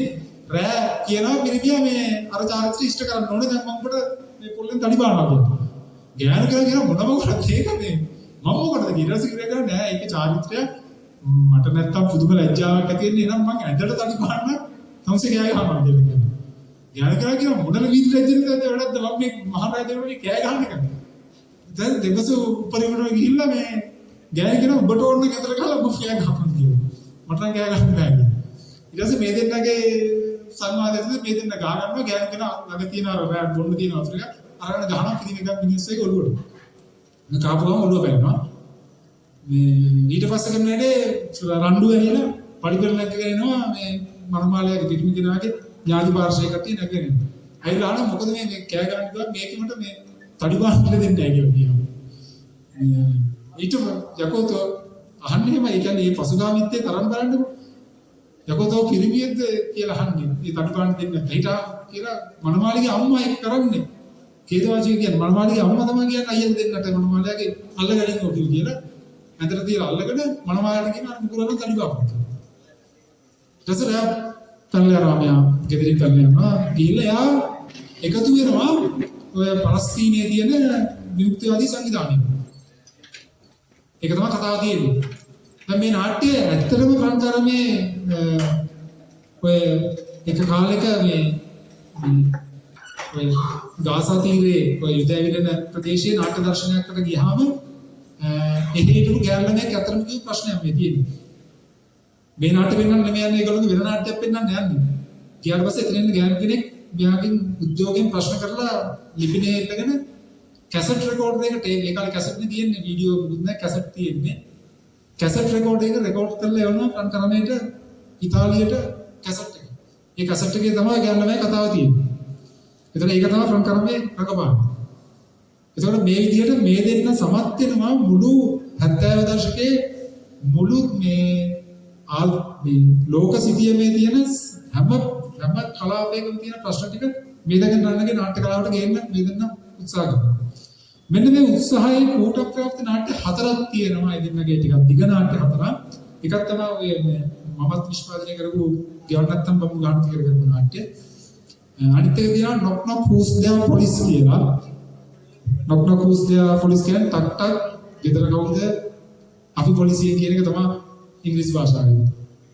මගේ මේ දෙන්නගේ හැම තිස්සෙම තියෙන දේශපාලන ප්‍රචණ්ඩත්වයට විරුද්ධව දේශපාලන බලාධිකාරියට විරුද්ධව තමයි මේක නාට්‍ය කලාවේ යොමු තියෙන්නේ. ඊළඟ තමයි accidental death of anarchist කියන නාට්‍යයක් තියෙනවා අරාජිකවාදීගේ ආම්ප මරණය. ඒක සත්‍යසිද්ධියක් ඉතාලියේ රහස් පොලිස් මුලස්ථානයට ගේනවා ප්‍රශ්න කරන්න කෙනෙක්ව ප්‍රශ්න කරන්න කෙනා තට්ටු හතකින් පහර කරලා මැරෙනවා. කියන්නේ පැන්න කියලා නමුත් ඇත්ත කතන්දරය අරන් තල්ලු කරනවා. ඒක තමයි ඔයගොල්ලෝ පාදක කරගන්න නාට්‍ය. සිදුවීම. මෙන්න මේ විදිහට එදෙන්න සමත් වෙනවා මුළු යුරෝපයේ සහ ඉතාලිය සහ මුළු ලෝක ගෝලයේම 70 දශකයේ මේ දෙන්නගේ නාට්‍ය කලාවට ගේන්නේ. මගේ එක ඉතාල බෙරෑරුම් නාට්‍යකරු දෙන්නෙක් මේ දෙන්නා. මම මේ දෙන්න කියන විදිහටම ඩාරියෝ ෆෝගේ මේ බින්දත් සමග. ඒ දෙන්නම ඇත්තටම ඩාරියෝ ෆෝගේ විතරක් නාට්‍ය කලාවක් නෙවෙයි දෙන්නගේ නාට්‍ය කලාව. මෙන්න මේ දෙන්නගේ මේ නාට්‍ය කලාව එක සුවිශේෂ ඉතිහාසයේ සුවිශේෂ සිද්ධියකින් සහ සුවිශේෂ නාට්‍යයේ කූට ප්‍රාප්තියට එනවා. ඒ නාට්‍ය තමයි ඒ දෙන්න කරනවා නාට්‍යයක් ට්‍රම්පට් ඇන්ඩ් රාස්බෙරි කියනවා. මම හිතන්නේ ඒක පරිවර්තන කියන්නේ ට්‍රම්පට් කියන්නේ අපි විවිධ ට්‍රම්පට්නේ එකයි බෙරි වර්ගයක් තියෙනවා ඒ බෙරි ඇඹුල් බෙරි කියන එක වගේ අදහසක් තමයි එන්නේ. මේක මේ ට්‍රම්පට් සහ බෙරි වලට සම්බන්ධ කතාවක් නෙවෙයි. මේකේ තියෙන්නේ ඉතාලියේ ජනාධිපතිවරයෙක් ඉන්නවා අල්ඩමෝරෝ කියලා ජනාධිපතිවරයෙක් ඉන්නවා. ඒ ජනාධිපතිවරයාව වරක පැහැර ගන්නවා යම් වාමාංශික ගරිල්ලා කණ්ඩායමක්. මේ අල්ඩමෝරෝ ජනාධිපතිවරයාව පැහැර ගන්නවා. පැහැරගෙන ඒගොල්ලෝ කොන්දේසියක් ඉදිරිපත් කරනවා. ඒගොල්ලෝ අර මේ වාර්තා චිත්‍රපටිය බලනකොට යම් ප්‍රමාණයකට අර මේ වාර්තා චිත්‍රපටිය කියවුණා ඒගොල්ලන්ට මතකද නෝටුණාද දන්නේ නැහැ. ඩාරියෝ මුලින්ම ඉතාලියේ සාම්ප්‍රදායික කමියුනිස්ට් පක්ෂයට හිතපක්ෂව වැඩ කරනවා. ඒක ආණ්ඩුවට එකතු වෙනවා. ඩාරියෝ එතනින් අයින් වෙලා වෙනත් වාමාංශික කණ්ඩායමක යම් සහයෝගයක් පවත්වනවා කියනවා. යම් ප්‍රමාණයකට ඔය අල්ඩමෝරෝ සිද්ධියේදී අල්ඩමෝරෝව පැහැර ගන්න කණ්ඩායම මම මේක අනුමානයක් අපි දන්නේ නැහැ. ඔය ඩාරියෝ සහය දක්වන තිරස වෙන්න පුළුවන්. ඒක අනුමානයක් විතරයි. කොහොමද මෙන්න මේ කණ්ඩායමක් පැහැර ගන්න. පැහැර ගත්තට පස්සේ මේ ඒගොල්ලෝ මේ ඉල්ලීමක් ඉදිරිපත් කරනවා මේ ඒගොල්ලෝගේ සිරකරුවෝ පිරිසක් ඉන්නවා ඇතුලේ හිරේ ඒගොල්ලෝ නිදාස් කරපන් ජනාධිපතිවරයාට නිදාස් කරන්න ඕන කියනවා. අරගොල්ලෝ නිදාස් කරන්නෙම නෑ. අල්ඩමෝරෝව නිදාස් කරපන් අපේ හිරකාරයෝ ටික නිදාස් කරන්න. ඒතර අල්ඩමෝරෝව නිදාස් කරන්න කියනවා. ආණ්ඩුවෙන් නිදාස් කරන්නෙම නෑ. ගරිල්ලා සමාජික සෑහෙන කාලයක් මේ ප්‍රශ්නේ ඇදලා ඒගොල්ලන්ට තල්ලන් ඉන්න පුළුවන් තරම් තියෙනවා. අන්තිමට අල්ඩමෝරෝගේ මලකඳ හම්බ වෙනවා ඉතාලියේ පරණ පාරකින්. ඒක මහා දේශපාලනයේ ලොකු කැළඹීමක් ඔය 70 දශකයේ 1979 වර්ෂයේ තමයි සිද්ධ වෙන්නේ. මෙන්න මේක පාදක කරගෙන ඩාරියෝ නාට්‍ය කරන එක තීරණාත්මක නාට්‍යයක් ඔය ඩාරියෝගේ නාට්‍ය කලාවේ. මේක පොඩ්ඩක් හෙල්ලුම් කෑව මුළු මේ ඉතාලියම යකෝ මේ ජනාධිපතිවරයාව පැහැරගෙනත් ඇයි ආණ්ඩුව කිරකාරයෝ ටික නිදාස් කරලා ජනාධිපතිවරයාව බේරගත්තේ නැත්තේ කියලා. ඒක පොඩ්ඩක් හෙල්ලුම් කාව සිද්ධියක් වුණා. ආණ්ඩුවට දෝෂාරෝපණව ඩාරියෝගේ ලස්සන නාට්‍යයක් කරනවා. ඔය ප්‍රශ්න දායක උත්තරේ දෙනවා. ඇයි ජනාධිපතිව පැහැරගෙනත් අරුන් ටික නිදාස් කරලා ගරිල්ලා ටික නිදාස් කරලා මේ ප්‍රශ්න ඉස්සරහට නැත්තේ කියලා. ඩාරියෝගේ ඒකට උත්තර දෙන්නේ නාට්‍යයේ පස්සන හරිම ලස්සන නාට්‍ය. ඩාරියෝගේ නාට්‍යයේ පැහැරගන්න ජනාධිපතිවරු නෙමෙයි. ඔය පියට් කාර් කියලා ඉතාලියේ 70 දශකයේ 80 දශකයේ ජනප්‍රිය වෙච්ච කාර් කම්පැනියක් තියෙනවා. පියට් කාර් කම්පැනියේ ලොක්කව තමයි පැහැරගන්නේ. අතරම ඩාරියෝගේ නාට්‍යෙදි පැහැර ගන්නවත් නෙමෙයි හදිසි අවතුරකට මුණ පානවා. අර වාමාංශික ව්‍යාපාරයේ ඉන්න කෙනෙක් අතරමඟදී ඒක දැකලා ඔබ බේරගන්න ඉස්පිරිතාලට දානවා. ඉස්පිරිතාලට දානකොට උගේ ඇඳුම ගිනි ගන්නවා කාර්යයට වෙච්ච ගින්නකින්. මූකරණයේ ඇඳුම කරවලා උගේ ඇඳුම අඳිනවා. කම්කරුවාගේ ඇඳුම අඳිනවා. ඒ කම්කරුවත් අර ෆියට් කර්මාන්තශාලාවේ වැඩ කරන කම්කරුවා. කම්කරුවාගේ ඇඳුම අඳිනවා වැඩපොලේ ලොක්කට. ප්‍රොසාව. ඒ කම්කරුවාගේ සාක්කුවේ තියෙනවා කම්කරුවාගේ ඩෙන්ටිටි එකක් තියෙනවා. දැන් මොකද මූණ පිච්චිලා මූණ විකෘති වෙනවා. ඉස්පිරිතාලේ හිතනවා මේ ඉන්නේ අර ෆියට් කර්මාන්තශාලාවේ වැඩ කරපු කම්කරුවා කියලා. ඒ මූණ සර්ජරි එකකින් ගන්නවා. මේ ෆියට් වල ගිහලා ලොක්කගේ මූණට දානවා කම්කරුවාගේ මූණ සර්ජරි එකකින්. දැන් පස්සේ ලොක්කා දැන් ටික දවසක ඉස්පිරිතාලේ ඉන්නවා මූණ මෙයා කරලා බැන්ඩේජ් කරලා මූ ගෙදර එනවා. එනකොට මේ දැන් මේ අර සිද්ධියට මොනපාව කම්කරුවා ඉන්නේ දැන් මේ කෝට් එක පිච්චෙන එකගෙන අන්දපු එක ඌ ගිහිල්ලා කියන උයාලොන්ට මෙහෙම මාර සිද්ධියක් වුණා මෙහෙමයි කියලා උදන්නේ නැහැ මේ කවුද මේක මේ ඉතාලි කම්පැනි ලොක්කද කියලා උදන්නේ නැහැ. ඌ කල්පනා වෙනවා පත්තරේ බහුවදා බලනවා ඉතාලි ෆියට් කර්මාන්තශාලාවේ ලොක්කව පැහැර ගන්න උත්සාහයක් ගිහින් තියෙනවා. දැන් අර කම්කරුවාගේ ඩෙන්ටිටි සාක්කුවේ තිබුණානේ. මේ කම්කරුවෙක් නිශ්චිත සැකයි කියලා පත්තරේ නිවුස් දීන් දෙනවා. දැන් මූටේ ගින්ද එළියට එන්න බෑ. මූ කොහෙන්ද තියෙක කරගහලා මූ අහුන්නේ. පස්සේ කරන වැඩේ මේ මූ හැංගියන් ඉඳලා පොලිසියෙන් ගවන මූ අල්ලලා යනවා. අල්ලන් ගිහිල්ලා ඒක ලොක්කව හම්බෙන්නේ නැහැ. ලොක්ක කම්කරුවා ගෙදරට යනවා. ෆියට් ලොක්කාන කම්කරුවා ගෙදරට. ගිහලා කම්කරුවා ගෙදර තියෙන පුස්තක ඉන්න කම්කරුවා පවුලක් දැන් ඔක්කොම විස්තරය දන්නවා. අරු කියන හරියම මොකක් කරලා බේරලා දෙන්නම් කිව්වේ ඉන්න ෆියට් ලොක්ක කම්කරුවා ගෙදර. ඉන්න අතර කම්කරුවාගේ පුස්තකාලේ තියෙන පොත් ටික ඔක්කොම කියවනවා. කියවනකොට මූට හම්ස් වෙනවා. අර ඇත්ත සිද්ධිය කියන්නේ මම කිය මේක මේ ඩාලිෆෝ ගොතන කතාව නේ ඇත්ත සිද්ධියද කවුද පැහැරගෙන යන්නේ? ඉතාලියේ ජනාධිපති අග්‍රාමාත්‍යවරයන් පැහැරගෙන යන්නේ. අග්‍රාමාත්‍යවරයන් පැහැරගෙන ගිය වෙලේ ආණ්ඩුව සහ පැහැරගත්ත කණ්ඩායම අතර හුවමාරු වෙච්ච ලිපි වගේක් තියෙනවා. මූ ඒ ටික කියනවා. කියවල මූ කියනවා මාත් කියනවා ආණ්ඩුවට ලිපියක් මාව පැහැරගෙන තියෙන්නේ. ගරිල්ලෝ හිරේන් ගරල් ටිකක් ඉන්නවා උඹ නිදහස් කරපන් කියලා ලිපියක් ලියනවා. ඊට පස්සේ කම්කරුවාගේ විරුද්ධ කියනවා කිසිදු තවසර එක අත්දැකීමක් මතක නැද්ද? ඔබ ලිපි වගේ හරියන්නේ නැහැ. අයියර අල්දමෝරෝ පැහැරගෙන ජනාධිපතිවරයා පැහැරගත්ත වෙලේ මතකද සිද්ධිය? නිදහස් කිරුවේ නැහැ නේද? මරණගම ඉන්න දුන්නානේ. තවසේ මොකද ජනාධිපතිවරයා පැහැරගත්ත වෙලේ නිදහස් කරුණ නැති එකේ තවසේ පැහැරගත්තා නිදහස් කරන්නේ නැහැ කීයටවත් කියලා වයිෆ් කියනවා. කම්කරුවාගේ වයිෆ්. මිනිහා ලියුම ලියනවා ලියපු ගමන් ආණ්ඩුවෙන් අරුණ නිදහස් කරනවා. මේ ගරලට ගොන් නිදහස් කරනවා. වයිෆ් තක්බීර් වෙනවා මේ මොකද උනේ කියලා ජපෝ ජනාධිපති පැහැරගෙන නිදහස් කරපු නැති ගරිල්ලෝ ටික ෆියට් ලොක්කව පැහැරගත්ත වෙලේ නිදහස් කරනවා. මගේ එක ඩාරිෆෝ ගණන්ට කළා දේශපාලනයි. ඩාරිෆෝ කියනවා ඇත්ත බලය තියෙන්නේ පාර්ලිමේන්තුවේ ජනාධිපතිගේ අගමැතිගේ අතේ නෙමෙයි ඇත්ත බලය තියෙන්නේ මේකේ ඉන්න කර්මාන්තශාලා ව්‍යාපාර හිමියන්ගේ අතේ තමයි ඇත්ත බලය තියෙන්නේ. ඌට තර්ජනයක් වෙන ඕන වෙලේක ඕනෑම රජයක් නැවෙනවා.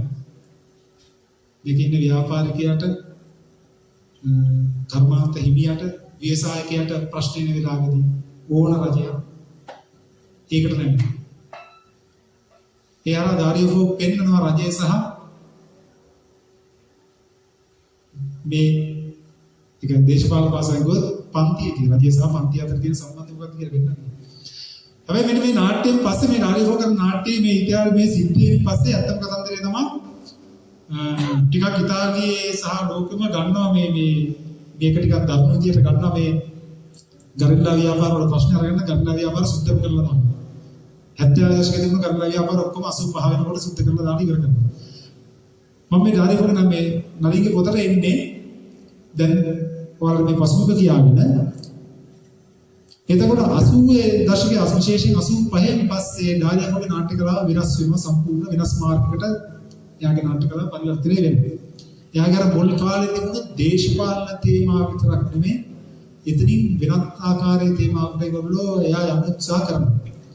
එතකොට මේ නලින් මල්ලිගේ පොතේ තියෙන නාට්‍ය දෙක ඔන්න ඔය අවදි දෙකේ නාට්‍ය දෙකක් තමයි දෙතන තියෙන්නේ. අර ගැහණු මිනිස්යාගේ සිදුවීම කියන යතුරු නැති වෙලා තියෙන කයාගේ 70 දශකයේ නාට්‍ය. පස්සේ ඔය තියෙන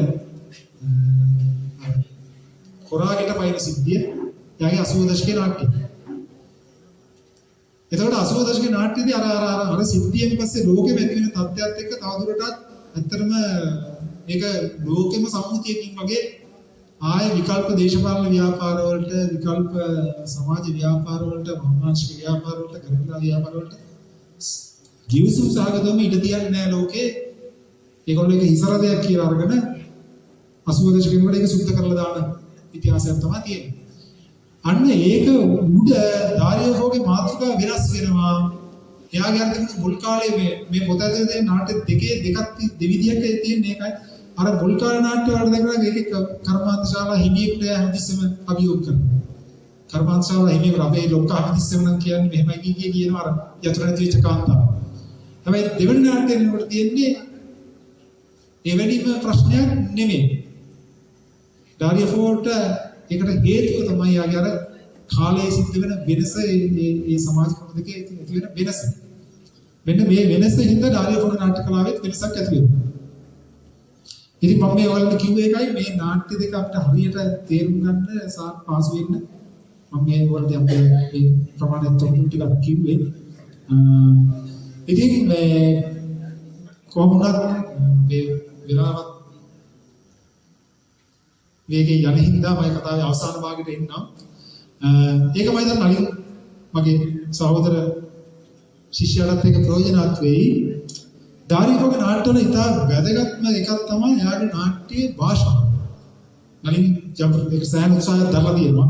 නලින් එකට සෑහෙන උත්සාහයක් දරලා තියෙනවා. නමුත් අපි තව මේ භාෂාව ගැන ටිකක් අපි කතා කරන්නත් ඕනේ, අවධානය දෙන්නත් ඕනේ.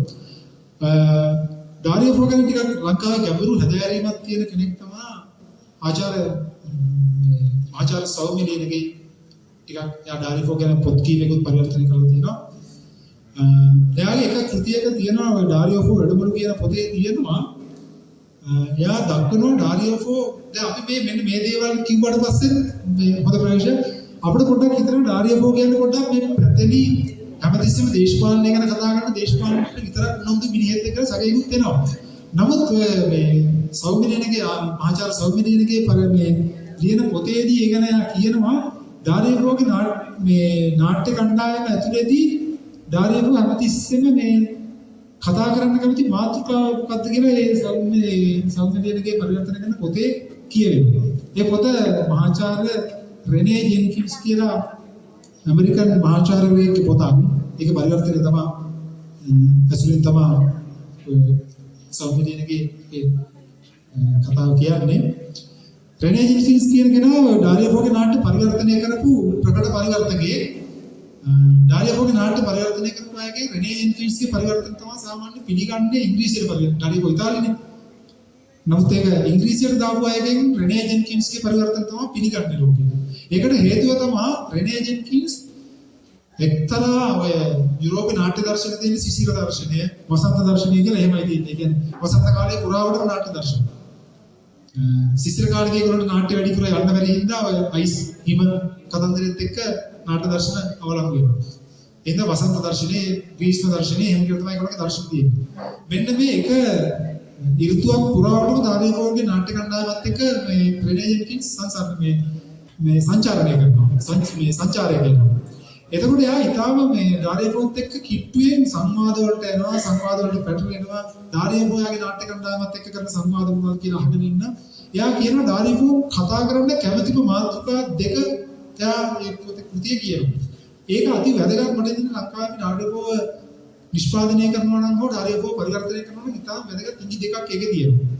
ඒ තමයි ඩාරියෝ යාගේ නාට්‍ය කණ්ඩායමේ අයත් එක්ක කරන කතාබස් වලදී විනෝදයේ නිකන් සහල් වේලාවලදී කතා කරනකොට යා වැඩිපුරම කැමති ඉතාලියේ ප්‍රාදේශීය භාෂා ගැන කතා කරන්නයි ඉතාලියේ සාම්ප්‍රදායික සංස්කෘතික උල්ලවල් ගැන කතා කරනවා. ඉතාලිය හෝ ලෝකෙ කොහේ හරි සංස්කෘතික උල්ලවල් ගැන. මෙන්න මේක ඉඟි දෙකක් තියෙනවා ඩාරියෝගේ නාට්‍යවල භාෂාව සහ නාට්‍යවලගේ මේ නාට්‍යවල වංග ශෛලිය ගැන. ඩාරියෝ කියනවා එයාගේ නාට්‍යවලට හැමතිස්සෙම ගන්න කියලා එයා කියන්නේ එයාගේ නාට්‍යවල මේ රෙනේ ජෙන්කින්ස්ගේ නාට්‍යවල තියෙන විශේෂතම ඩාරියෝගේ නාට්‍ය ඉතාම කට වචනට ළඟයි, ග්‍රාම්‍යයි, රළුයි, හාස්‍යෝත්පාදක භාෂාවක් තමයි ඩාරියෝගේ තියෙන්නේ. ඒක ගොඩක් වෙලාවට අපිට මගහැරෙනවා පරිවර්තනය කරනකොට. අපි පොඩ්ඩක් යාගේ නාට්‍ය ගන්න උත්සාහ කරනවා සම්භාව්‍ය සාහිත්‍ය භාෂාවට. අන්නේ ගැටලුව කොහොමද ජය ගන්න කියන එක තමයි ඒක. ඒකට හේතුව තමයි මේක ටිකක් ගැඹුරින් විශ්ලේෂණය කරනවා. යා කියනවා අපිට මේ භාෂාව පාවිච්චි ඩාරියෝ කියන්නේ යාගේ ඉතාලි අත්දැකීම් අරගෙන යා කියනවා ඉතාලි භාෂාව කියලා එකක් තියෙනවලු ඒක ඉතාලියේ කවුරුත් කතා කරන්නේ නැහැ. ඒ කියන්නේ ඉතාලි භාෂාව කියන රජයෙන් පිළිගත්ත රාජ්‍ය භාෂා ප්‍රතිපත්තියෙන් පිළිගත්ත ඉතාලි භාෂාවක් තියෙනවා.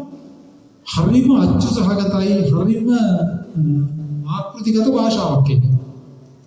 හැබැයි යා කියනවා ඉතාලියේ සාමාන්‍ය ජනතාවගේ බස්වහර ඉතාලිය අතිශය පොහොසත් කියනවා.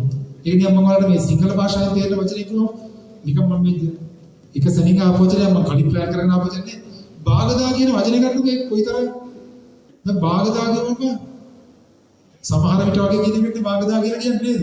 සමහර විට කියන්නේ හැබැයි අර තර්කානුකූලව බාගදා කියන එක දිනනේ දා කියන්නේ දවස බාග කියන්නේ අඩ. දැන් සමහරකට කියන්නේ මොකද්ද? අඩමානට කියනවා. බාගෙට කියන එක තමයි ඉන්නේ. දැන් බාගදා කියලා එකක් තියෙනවා. සමහර විට කියලා තව වචනයක් තියෙනවා. අපිට හැමතිස්සෙම අර මේ හුරු වෙලා තියෙන සමහර විට කියන වචනේ පාවිච්චි වෙන තමයි හුරු වෙලා තියෙන්නේ. බාගදා කියන එක ප්‍රාදේශීය විවරයක් විදියට බැහැර වෙලා තියෙනවා. නමුත් ඇරගෙන බාගදා කියන එකේ තමයි මේ වචනේ තියෙන හරි කලයක තියෙන්නේ කියලා. සමහර විට කියනකොට බාගදා කියනකොට අර අඩ මානෙට කියන්නේ අඩ දවසේ බාගදා කියන්නේ ඒ සංකල්පය හරියටම බාගදා කියන වචනේ තියෙනවා. ඒක ඩාරිෆෝ කියන එකක් නෙමෙයි. ඩාරිෆෝ සංකල්පය මම මේ සිංහල වචනකට දාලා බලුවා. මොකක්ද මේ කියන්නේ? අන්න ඒ වගේ යා කියනවා සාමාන්‍ය ජනතාවගේ බස් වහන ඉතාල පොහොසත් ඒ බස් වහන ගන්න ඕනේ තමන්ගේ පරිවර්තනය. ඒ කියන්නේ තමන්ගේ නාට්‍ය ඇතුළට තියෙන. නලින් වලට මට තියෙන යෝජනාවක් මගේ සහෝදරයා නලින්ට තියෙන යෝජනාව තමයි මෙන්න මේ අභ්‍යාසයේ අපි කොහොමද මේ සෑහෙන ප්‍රමාණයක් නලින්ගේ ජය අරගෙන තියෙන එකට අරගලයක් කරනවා. ඒ සියල්ලමත් අතරේ මම තවදුරටත් ඒක සුබපතලා මේ දිනේ ගියක් මේක. අන්න ඒ ඔස්සේ කොහොමද අපි තව මේ ඩාරිෆෝ නාට්‍ය පරිවර්තනය වෙනකොට අපි කොහොමද ස්වරූපයක්ද ගන්න ඕනේ කියන්නේ. ඊළඟ දෙවෙනි එක තමයි ඩාරිෆෝගේ රංග ශෛලිය මොකක්ද කියන්නේ. ඩාරිෆෝගේ රංග ශෛලිය මොකක්ද කියන එක තමයි ඊළඟ.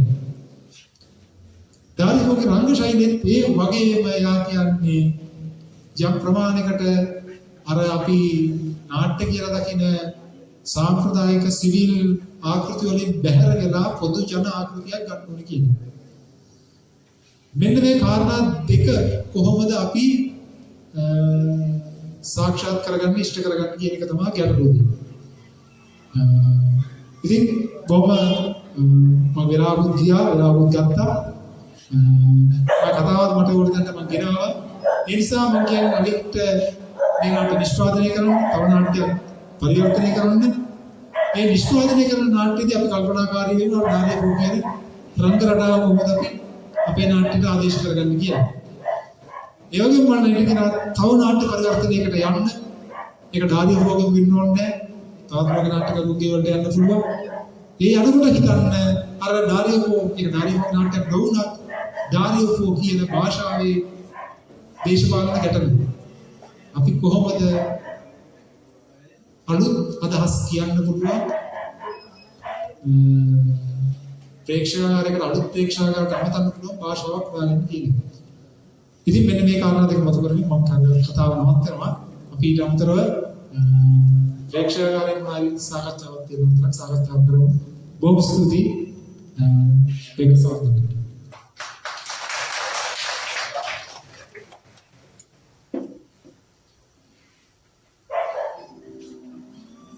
ස්තුතියි මහේෂ් කුමාර හිතවත් නාට්‍යවේදියාට. ඔහුට මේ අවුරුදු ගණනාවක් තිස්සේ මේ නාට්‍ය සහ රංග කලාපය ඇතුලේ වැඩ කරලා ඔහුට කියන්නට බොහෝ දේ තිබුණා. වෙලාව සම්බන්ධ කාරණේ අපට හරස් වෙනවා. ඉතින් අද දින මේ කටයුත්තේ හමාර කොටසට අපි පැමිණ සිටින්නේ නලින් ඉන්නවද ළඟ පාදක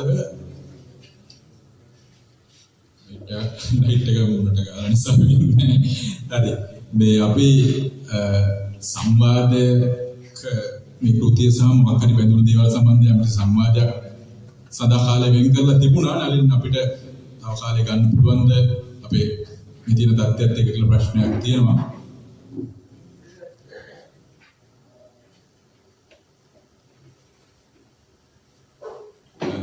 බොහෝ වෙලාවක් නිවාඩු දවසේ වෙන් කරලා මේ අවස්ථාවට සහභාගීලා ඉන්න නිසා අපිට තව දුරටත් කාලය පිළිබඳ සටනක් තිබෙනවා. ඉතින් මම ආරාධනා කරනවා මේ අද කටයුත්තේ ප්‍රධාන චරිතය මේ රංගනයේ ප්‍රධාන චරිතය නලින් ඔබට මේ සියලු කරුණු සම්බන්ධයෙන් ඔබට අදහසක් ඇති සංස්කෘතියක් පළ කිරීමට තිබෙනවා. ඒ සඳහා මම ආරාධනා කරනවා හිතවත් නලින් ඔබට සම්බන්ධ වෙන්න.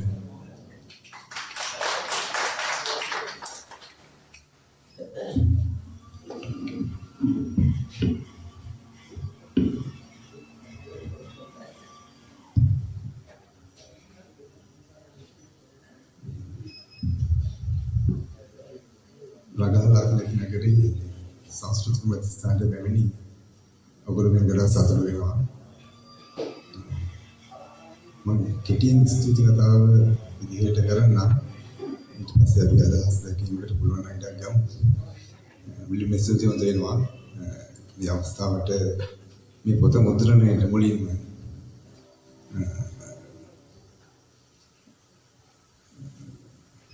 පොතේ ව්‍යාකරණ සමහර මායින් වගේ දේවල් සකස් කරන උදව් කරපු උදේශ නැනසලේ බලමු නැනසලේ ඊට පස්සේ බබසරා කියලා සමහරක් හිටියා. ඒගොල්ලෝ අපිට උදව් කරා මේ වෙලේට. ඊට පස්සේ මුද්‍රණාලයක් කියුවා. කීපයක් ලංකාවේ තියෙනවා. ඒ අතරින් චවින්ද සහෝදරයා යෝජනා කළා අපි දන්නවා දන්න මුද්‍රණාලයක් තියෙනවා. ඒක වඩා හොඳයි. අපි කතා කරමු සාධාරණ දෙයකට වැඩ කටයුතු කරන්න පුළුවන් සමාදාය. ඊට පස්සේ කියලා හම්බෙලා වැඩේ බාර දීලා මේ පොත මේ ආකාරයට මුද්‍රණය කර දුන්නා. ලෝකයේ අග පිටුවේ වචන ටික පැහැදිලි නෑ කියලා පස්සේ ආවා. මුද්‍රණය කරනකොටත් කිව්වා මට මෙන්න ගැටලුවක් ඒ කියලා. මම කමක් නෑ දැන් අයස් කරන නෑ ඔය බැක් එකේ වගේ හම් කියලා. ඒකේ ප්‍රතිඵලය ඇවිල්ලා තියෙනවා. නමුත් ඊළඟ මුද්‍රණයේදී අපි වචනයක් කරදරේ නෑ ඊළඟ මුද්‍රණයේදී අපි ඒකෙන් වැඩි කරගමු. ඊළඟට මාකුම් ප්‍රොප්ලෙක්ස් එකේ තමයි print එක අපි කරගත්තේ. ඊට පස්සේ මේ ආයතන වර්තමානයේ කාන්ති බලවර්ධන විශ්ේ කියන්නේ මේ සංස්කෘතික ස්ථාන බාර සංස්කෘතික නිලධාරී කාන්ති බලවර්ධන ඊට පස්සේ යෝෂිනවිස් සහ තව සම්බන්ධයක් මම නම් දන්නේ නැහැ. නමුත් හැමෝම එකතු උදව් කරන්නේ අවස්ථාව මේ ආකාරයට සකස් කරගන්න. ඒ වගේම මේකේ දුලංජය අපේ සහෝදරයා ඊට පස්සේ තමයි අයගෙනෙක් හිටියා. මේ රෑ 11 12 වෙනකම් මේ ස්ටේජ් එකේ මේ පස්තර හදන්න උදව් කරා. එකට කැම ගහලා එකට තේ බීලා ඒ සහයෝගය ඉතා වටිනවා. මේ වගේ වැඩකට සහ මින් ඉදිරියේදී කරන වැඩකට. ඒක හොඳ ආදර්ශයක් වෙයි මේ මිස්ලා කරපු අපිට දේ. ඊළඟට ප්‍රාදේශීය ලේකම් කාර්යාලයේ උදිත ඉන්න පැත්තක මම දවස් කිහිපයකට කලින් කිව්වොත් අපිට කොඩි ටිකක් ඕනි. කොඩි කණු ටිකක් ඕනි. කතිකාසනයක් ඕනි කොහොම හරි උදිත පුළුවන් හැම වෙලාවෙම මේක කතා කරලා සහයෝගය දුන්නා. ගොඩක් ස්තුතියි උදිත. ඊළඟට මෙතන ඔබට තවපට්ටි සංග්‍රහයක් සූදානම් කරලා තියෙනවා. එතන ඒ සංග්‍රහයට සහයෝගය දුන්නා අපේ ගාමනීය අමරසූරිය කියන්නේ අපේ කාර්යාලයේ සහෝදරයෙක් විදිහින් කෙනෙක්. ඊට පස්සේ කාංචනා තමයි ජදිල්හානි. මෙතන නැහැ නම තව පොඩි එන්න ඉඩ තියෙනවා. පැත්තකින් හරි අවශ්‍ය කාරණාවට විදිහට හිතලා සහයෝගයක් දුන්නා. ඊළඟට මේ ඔබලගේ ප්‍රොජෙක්ටරේ අපි හැමතැනම මේ එකතු කරගත්තේ ඔබට මේ අවස්ථාව උදා කරලා දෙන්න. චමින්දය මම හිතන්නේ කිලෝමීටර් 200 ගානක් විතර ඇති මේ ප්‍රොජෙක්ටර් එක අපි බලනකොට ප්‍රොජෙක්ටර් නැතුවනේ මේ මම හිතන්නේ මේ හිතනවා. නමුත් මේ අවස්ථාවට අපිට ගන්න පුළුවන් උනේ මේ ප්‍රොජෙක්ටර් එක. ඒක සහයෝගයක් විදිහට අපිට ලබා දුන්නා. චමින්දය ගොඩක් ස්තුතියි නැවතත්. ඊළඟට මම ඉස්සරහින් ඉන්න වැඩි 10ක් විතර සංගීත සර් මම කියන්නේ අවුරුදු 2003 මේ සංස්කෘතික මධ්‍යස්ථානය ආරම්භ වෙන්නේ. ඒ කාලේ දැක්කු සර් දැන් මම ඉස්සරහා ඉන්නවා. සර් ගොඩක් මහන්සි වුණා. ඔය ගීතේ නිර්මාණය කරන ගීතේ පුරුදු කරන දුවට පුරුදු කරන ගොඩක් මහන්සි වුණා. ඒක ප්‍රතිඵලය අපි දැක්කා. පුළුවන් නම් අපි යන්නේ සරස් මේ අපි මේ සින්දු ආයි කියන්න බලමු. දුව ඉන්නවද එතන? අපි කැමති කටින්න පුළුවන් ගැටලුවක් නැහැ. නමුත් ඒක හොඳ ගායනයක් විදිහට මම දැක්කම මම සංගීත සම්බන්ධයෙන් අරතට ගිය කෙනෙක් නෙමෙයි. නමුත් අහින්න පුළුවන් විදිහට දෙයක් විදින්න පුළුවන් විදිහට මම ඒක දැක්කා. ගොඩක් ස්තුතියි සරස. මේ හැම දෙයක් හිනාගෙන හරලා බස් එකේ ගෙනහලා දවස් කිහිපයකට කලින් සැලසුම් කරලා මේ වෙලේ කිරීම ගැන. ඊළඟට තිලක් සර් අහලා පාරේ ඉන්නවා සර් කොහෙද කියලා සර් එළියට ගියා සර් කියලා මට මතක් කරගන්න හොඳයි. ගොඩක් වෙලා මේ ආලෝක පද්ධතිය මේ මාට්ටමට ගිහින් මේකට සාමාන්‍ය මේ 3 phase line එකක යන එක. වඩ දන්න මේ සත්‍යයක් කියනවා අපිට සත්‍යයක් කියනවා. ඒක බබල් වලින් එන හඬත් එක්කම මේ ඒකනේ කලර් ලයින් එකකින් එන හඬ ඒකට බල තියෙනවා. ඒකට හේතුව මේ මධ්‍යස්ථානට අපි සාමාන්‍ය මේ වගේ ලයිට් සෙටප් එකක් ඔන් කරන ඉස්සෙල්ලා දන්නවා ඔහොම 3 phase line එකක් ඕන. 3 phase line එක අපේ සංස්කෘතික මධ්‍යස්ථානයේ නැහැ. නමුත් සිංගල් බේස් එක තියෙනවා. ඒකෙන් තමයි මේ අරන් තියෙන්නේ. ඒකට මේකෙන් එක ලයිට් එක වඩා අතර ගන්න. එතකොට ආලෝකයේ තත්ත්වය අඩු වෙවි වෙනවා. කරන්ට් එක යන ප්‍රමාණය වැඩි සවුන්ඩ් වලට යන ප්‍රමාණය වෙනස් වෙනවා. ඉතින් ඒ නිසා තිලක්ස අපිට ගොඩක් කරලා මේ විද්‍යුත් සැපයුම් ලබා ගන්න ගොඩක් ස්තුතියි තිලක් සර්. ඊළඟට අපිත් එක්ක 2003 මේ සංස්කෘතික මධ්‍යස්ථානයේ මේ වේදිකාව මේ ආකාරයට තිබුණා. ආලෝක තත්ත්වය තිබුණේ නැහැ, ওই විදියට තිබුණේ නැහැ. මෙතන අපි ලයිට් කීපයක් හයි කරලා සමහර කාලවල වැඩ කරලා තිබුණා. 2011 මට මතකයි ස්නිල් ඉන්නවා මෙතන. අපි මේක කරා සඳසෙවන රස නාට්‍ය. සඳසෙවන නාට්‍ය 2007 ඉස්සෙල්ලාම කරා කෙටි නාට්‍ය වල රිජෙක්ට් කියලා. ඉතින් අපි හිතුවා ඒක ලංකාවේ මිනිස්සු රිජෙක්ට් කරන නාට්‍ය. මේක නාට්‍ය කරන්නේ නැහැ. ඉස්සෙල්ලා කිව්වා ගැස්ස කිලෝග මේ මොනොලොග් මෙහි කරනවා අඩුයි. අපි ලංකාවේ එහෙම දැකලා තියෙනවා අඩුයි. ඊට පස්සේ පිටපත් කීපයක් තෝරගත්තා. ඔය බොනිපස් කියන්නේ එකක්. මහිස කිව්වර ඩාරියෝ පාපාන්සේ කියලා කතා කරන එක ගත්තා. ඒ නාට්‍ය ලංකාවේ කරේ නෑ. අපි කීප දෙනෙකුට පිටපත දුන්නා. ওই පිටපත මම කරේ මයිසලම් පිටපත ගෙනාවේ මට කරන්න නෙමෙයි. වෙන කෙනෙකුට කරන්න බලංගොඩේ. නමුත් පිටපත කරන්න පොඩි බයක් තියෙනවා. මොකද පිටපතේ සකින සමහර කාරණා. දැන් අපි ඒක මේ මේ ඩාරියෝ ඉතාලියේ රෝමේ ඉඳන් පාපාන්සේ ගැන කතා කරලා තියෙනවා. අපි බලංගොඩේ ඉඳන් පාපාන්සේ ගැන වචනයක්වත් අපි කතා කරනකොට බය වෙනවා. ඒක වැරද්දක් නෙවෙයි. නමුත් ඒ කලාපතේ ඉදිරිපත් කරනකොට අපිට පොඩි සැකයක් ඇති වෙනවා. අපිට ගෙදර යන්න පුළුවන් වේද? සමහරට යන වාහනේ මොනවද වේද?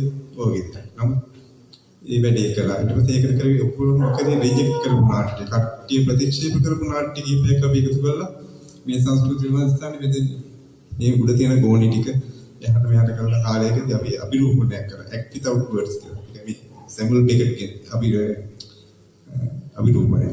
යලියපු එක. ඒකේ කොච්චර පස්සෙන් දිවල අන්තිමට මේ අපි ඕනේ දෙයක් පස්සෙන් දුවනවා. දුවල සමහරවිට අපිට ලබා ගන්න බැරි ඒවා අතහැරීට පස්සේ ළඟට එනවා. අපිට සමහරවිට ඕනෙම දෙයකටත් ඒක වෙන්න ඉඩ තියෙනවා. සහ වෙනින් පවතිලා දෙන්න පුළුවන්.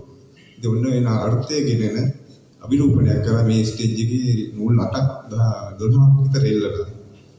ඒක තියෙන උඩින් එනවා බාහන්ට. ද්‍රව්‍ය පාත් වෙන. ඒකට බොලොක්ක දාලා මේ පැත්තේ හිටපු වේදිකා පරිපාලකයේ දැසල් චාමි කරගෙන. මනස තනියෙන් කරාගම කපුලේ හිටියට හගෙන එක. මේ ස්කෝල් එකේ තියෙන පහසුකම් ගන්න ඒ දවස්වල හිතන විදිහට වැඩේ සාර්ථකව කරා. 2007 කරේ නාට්‍ය ඊට පස්සේ 2011 කෙටි නාට්‍ය වල කරා. ලෝක නාට්‍ය දින සෙවණු. ඊට පස්සේ ආයේ 2015 අපි ලෝක නාට්‍ය දින ආසන්නයෙන් අපි ඔක්තෝබර් වල කරා මිස්ටර් හෙලුයින් කියලා ඒක ඩාරියෝගේ නාට්‍යයක් ලංකාවේ පරිවර්තනයක් වුණ එක අපි ප්‍රදර්ශනය කරා. ඉතින් ওই විදිහට මේ කාලයත් තිස්සේ මෙතනට ආපු විදිහට මේ දැන් එක්දන් ඇවිල්ලා 2003 හම්බුනට පස්සේ ආපු සහෘද සහෝදරයන් ඇවිල්ලා ඉන්නවා. ගොඩක් සතුටුයි. මම හිතන්නේ මේක මේ අපි සතුටු වෙන්න ඕනේ මේ වගේ තැනක. ඇත්තටම මේ හවස් වෙනකොට ගොඩක් හීතලයි. දිලාට උදේ පාන්දර යන හීතලයි බලන්න. ඒ නිසා මේ වගේ තැනක මේ වගේ ප්‍රේක්ෂක පිටසක් අපි මොම නාට්‍යයක් බලන්න ආසයි. ඒක රස විඳින්න ආසයි. ඒ නිසා අවුරුදු 2021 මම මගේ ගේ විකුණුවා. තාත්තා මට දුන්න ගියා. පුතාගෙන මට ගියයි දෙනවා කියලා කියන්නේ. ඊට පස්සේ අම්මා ගාව තේරෙන්නේ කොහොමද ගේ විකේ රංගශාලාවක් හදන්නේ. මේ බලංගොඩ සුන්දර බලංගොඩ කියන නගරේ රංගශාලාවක් හදන්න මම යෝජනා කරා අවුරුදු කීපයකට කලින් මේ හිටපු දේශපාලන එක නියෝජිතයෝ ඉන්නවා අපි ඒගොල්ලන්ගේ ඒගොල්ලෝ යෝජනා කර ව්‍යාපෘතියක් මම හදලා දුන්නා. නගර සභාවෙන් ඉස්සරහම ගත්ත ව්‍යාපෘතියක් හදන ව්‍යාපෘතියක එක මම ගත්තා ඉඳලා. ඊට පස්සේ ඒක ආසන්න සම්ප්‍රීතියට මම හදලා දුන්නා. නමුත් ඒක ගැන අවධානයක් යොමු කරේ නැහැ. ඊට පස්සේ දැන් කීපයකටම බලනකොට රංගශාලාවක් වුණි. විචාරකයේදී මිනිස්සු විහි කරන තැනක් නැහැ. තියෙන තැන් එහෙම වැඩ කරන විදිහකට නැහැ. නිසා පුළුවන් නම් මේක හදන්න. අපි යෝජනා දෙන්න අපි දන්න විදිහට දන්න අයලව අපි ගෙන්නලා සහයෝගය දෙන්නම් කියලා. නමුත් ඒකට යෝජනාවක් ගියාට මේ උනන්දුවක් දැක්ුවේ නැහැ. ඊට පස්සේ අපි හිතුවා අපිම තමයි මේක හදන්න වෙන්නේ. මොකද කියලා වැඩක් නැහැ කාටවත්. ඊට පස්සේ අපි හොඳයි කියලා හිතුවා අපිම මුල් වෙන්නේ. ඊට පස්සේ ඉන්නගේ විකිමේ රංගශාලාවක් හදන්න. අම්මා කැමතුන්නේ ඉන්න තැනක් නැති කියලා. නමුත් මම කිව්වා ඉතින් උඩ තට්ටුවේ මම පිටින් ඉන්න පුළුවන් කියලා. අම්මට තේරෙන්නේ නැහැ තමයි උඩ තට්ටුවේ ඉන්න බෑ කියලා. මම කිව්වේ බැල්කනියට තුඩ දැක්කේ මම වෙනවා අපි කාමරයක් හදනවා දිගට අඩි 40ක් විතර ඒක අපිට කැරිවි කරගෙන ඉන්න පුළුවන් නේද? ඉතින් ප්‍රැක්ටිකලි තුන අඩි 40ක් තුන්වෙනි තට්ටුවේ යනවා කියලා කියන්නේ පඩි කොච්චර උඩගෙන උනද? එහෙම කිව්වනේ අම්මා කැමති වුණා හා කියලා. ඊට පස්සේ ගේ විකුණුවා. ඊට පස්සේ අපි වැලිකපුරට ගියා මාස 6කට. වැලිකපුර වල දැන් සෙට් එක කියලා කියනවා. මම මේ කියන එක හොඳයි ඒක. මොනවා හරි පෙළවීමක් ඇති වෙයි කියලා හිතනවා. ඊට පස්සේ වැලිකපුර සෙට් එකටයි හොස්පිටල් එක අතරේ පරිසර 36 ඊටමක් ගත්තා. ඒ සැලවලි. ඊට පස්සේ විඩන් දෙකක් ගත්තා. ඒකත් ගම්ලිසි දුමුකේ තේයිලමුකේ. තේයිලංගද සැලියම කරන්නේ නෙමෙයි. රෝම අංශාලාවට උත්සවයට කවුරුත්සව තිබෙන්නේ නැත්නම් ඒක වේදිකාව ගත කරන්න කවුරු ආවේ නැත්නම් නඩත්තු කරන්න ඕන අංශාලාව. ඒ නිසා මේ කල්ලියන ක්‍රමයක්. තේිනවනේ සාමාන්‍ය සල්ලියනවා සාමාන්‍ය ගන්න. ගම්ලිසිට උත් ගත්ත මාස 6කට සැරයක් කියනවා. ඉතින් ඊට පස්සේ අපි අම්ම යෝජනා කරා මේක දුර වැඩි ඉන්න පැත්තේ ඉච්ච හොඳ නෑ වගේ කියලා. පස්සේ යෝජනා බැලුවේ ආයේ බලංගොඩ පැත්තට